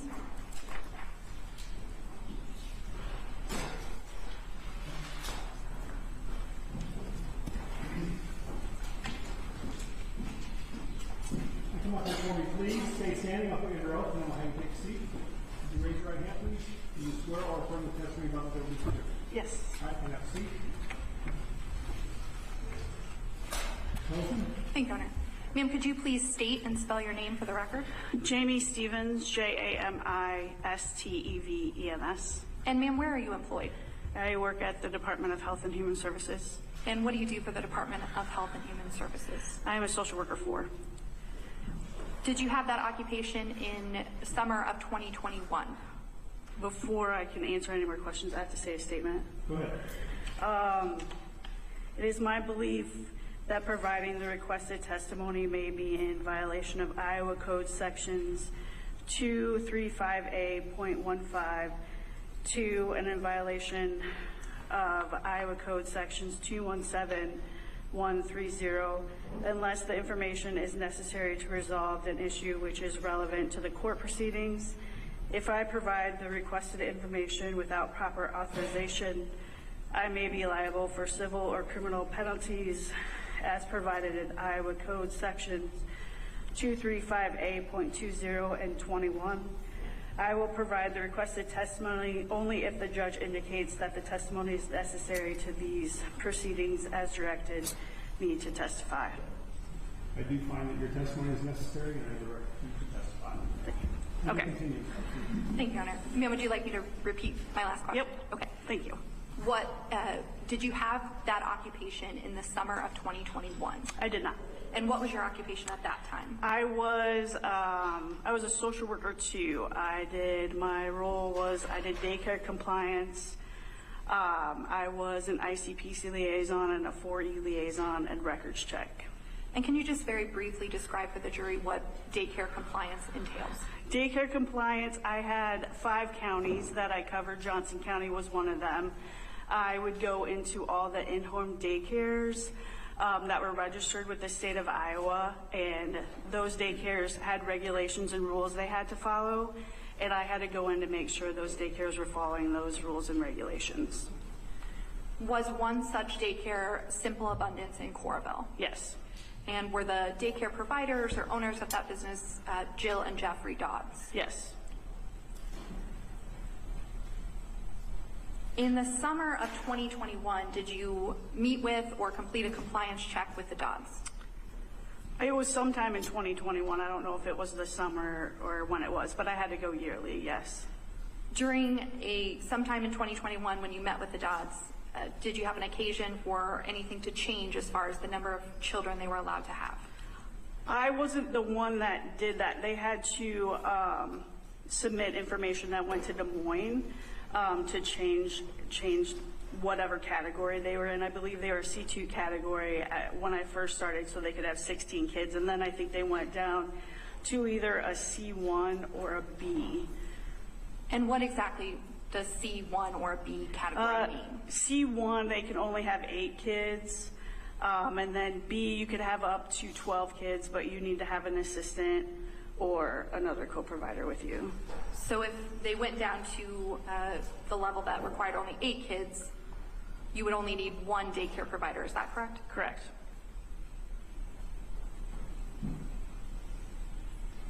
I have no further questions for this witness. Cross-examination. Good afternoon, ma'am. Good afternoon.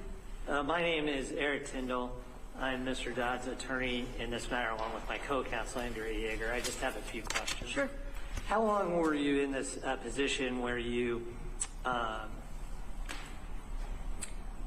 don't think supervised is the right term, but you managed daycares and their compliance? 8 years. And so when did you start that?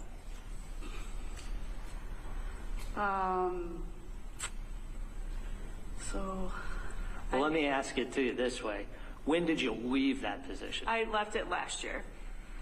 And so you would have started 8 years before last one? Yep. All right. So 2015, if my math's correct? 2015, 2016 sounds about right, yes. All right. And what kind of training do you have to be in that position? You would have to go through training from Des Moines. We had a policy person that came to us to train us about the rules and regulations of the different daycares. I also had to do trainings online, mandatory reporter training that I did for, daycare compliance. So you're trained to try to spot signs of abuse and neglect? Is that fair to say? Yes, and I had to take a checklist with me that had all the rules and regulations on it, and I had to go through that checklist, and then I'd have to walk through the home to make sure the safety was Okay.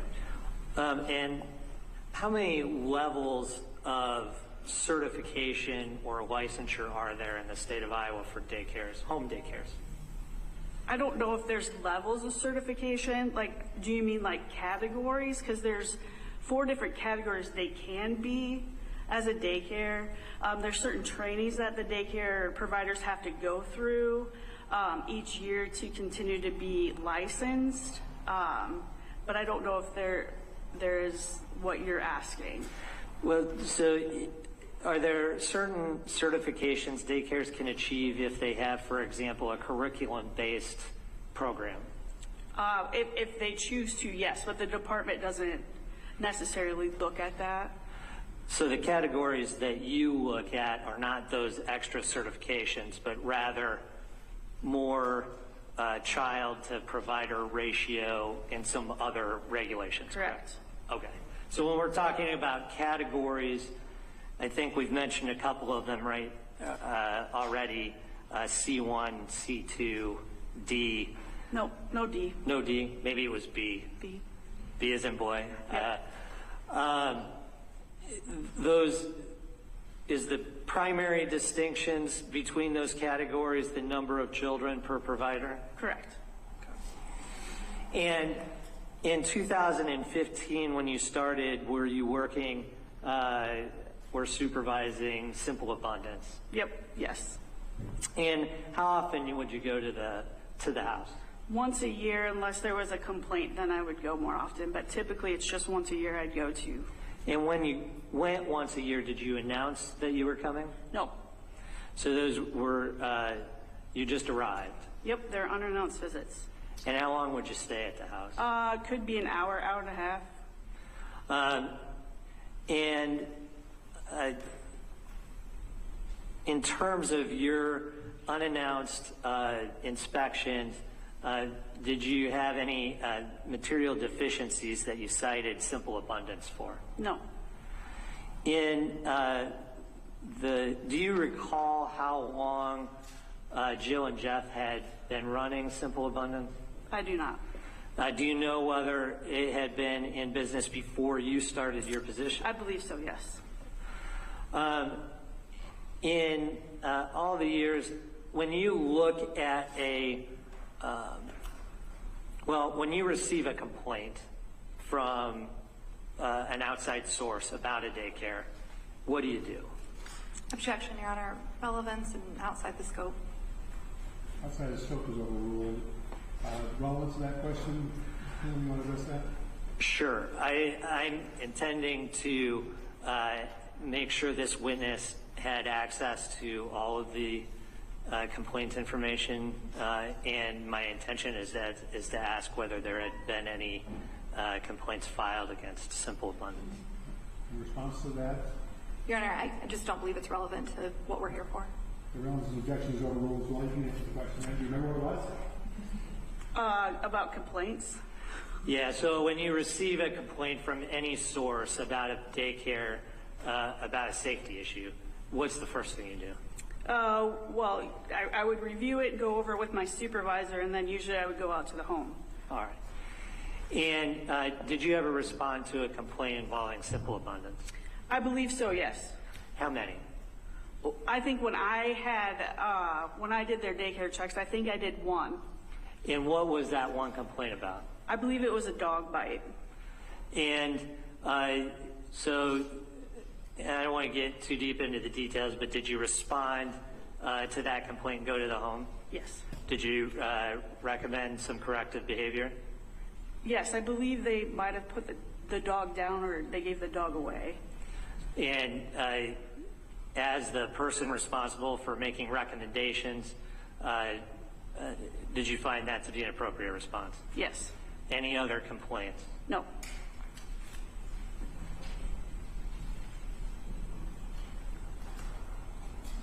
No further questions. Nelson, anything else? Nothing further, Your Honor. Thank you. Thank you very much. Thanks. You're free to go. We need this witness held subject to recall. Right. Next witness? Your Honor, may we approach? Yes.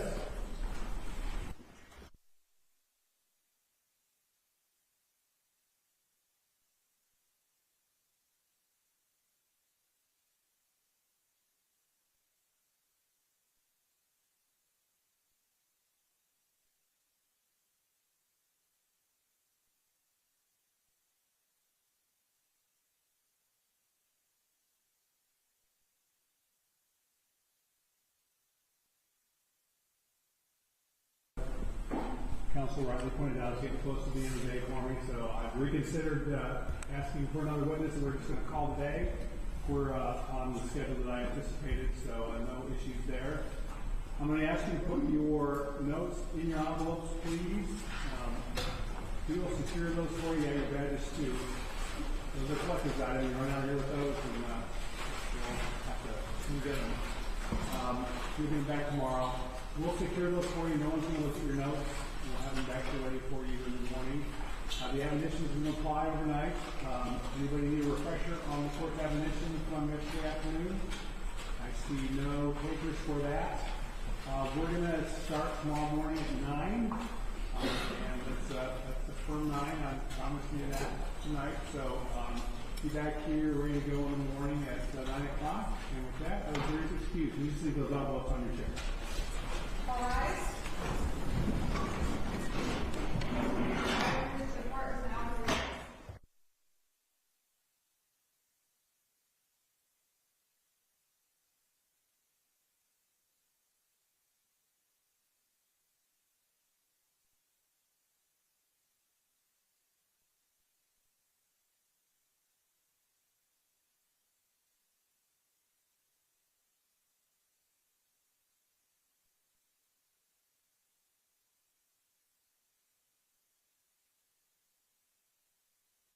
Huddleston or Ms. White, how many potential additional witnesses do you have?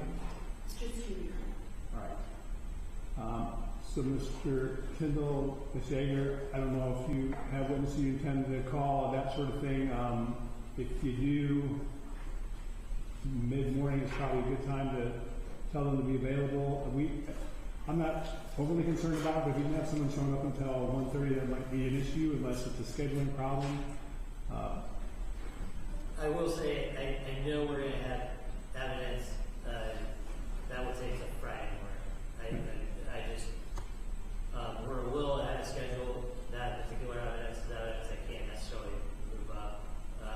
We will put on all the evidence we can and plan on mid-morning to start that, or after, well, we'll plan on mid-morning. But I don't know that we'll film the day. I understand that. So just, if we can have witnesses available mid-morning, that's great, but you have to move mountains to make that happen. I understand we have some time. Is there anything else on the record that you think we need to address outside the presence of the jury when we have a little time tonight? Ms. White? No, you're not. Mr. Tyndall?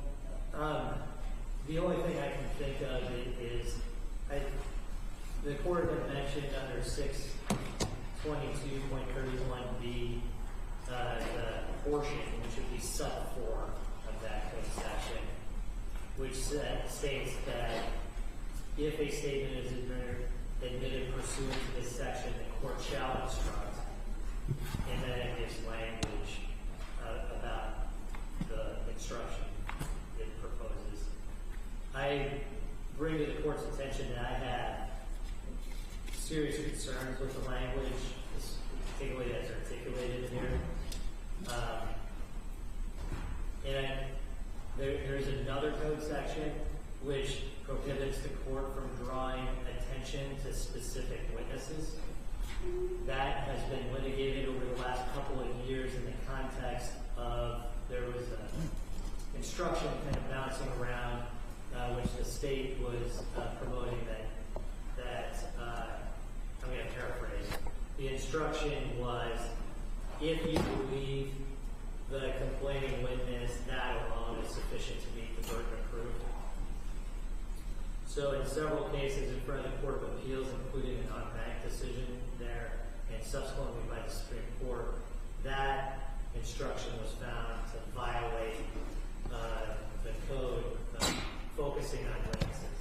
And I think that's exactly what this proposed instruction does.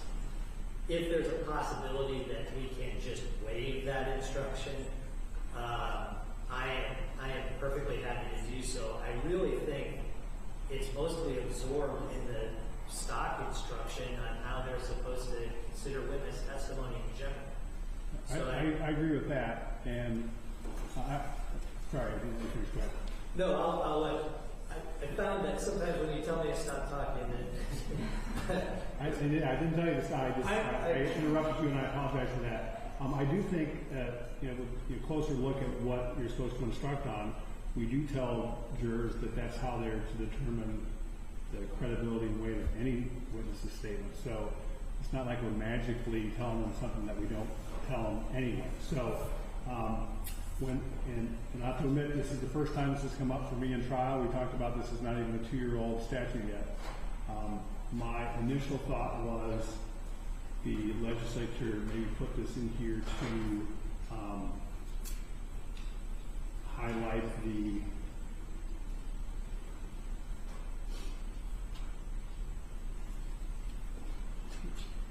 that this is coming from a point of hearsay.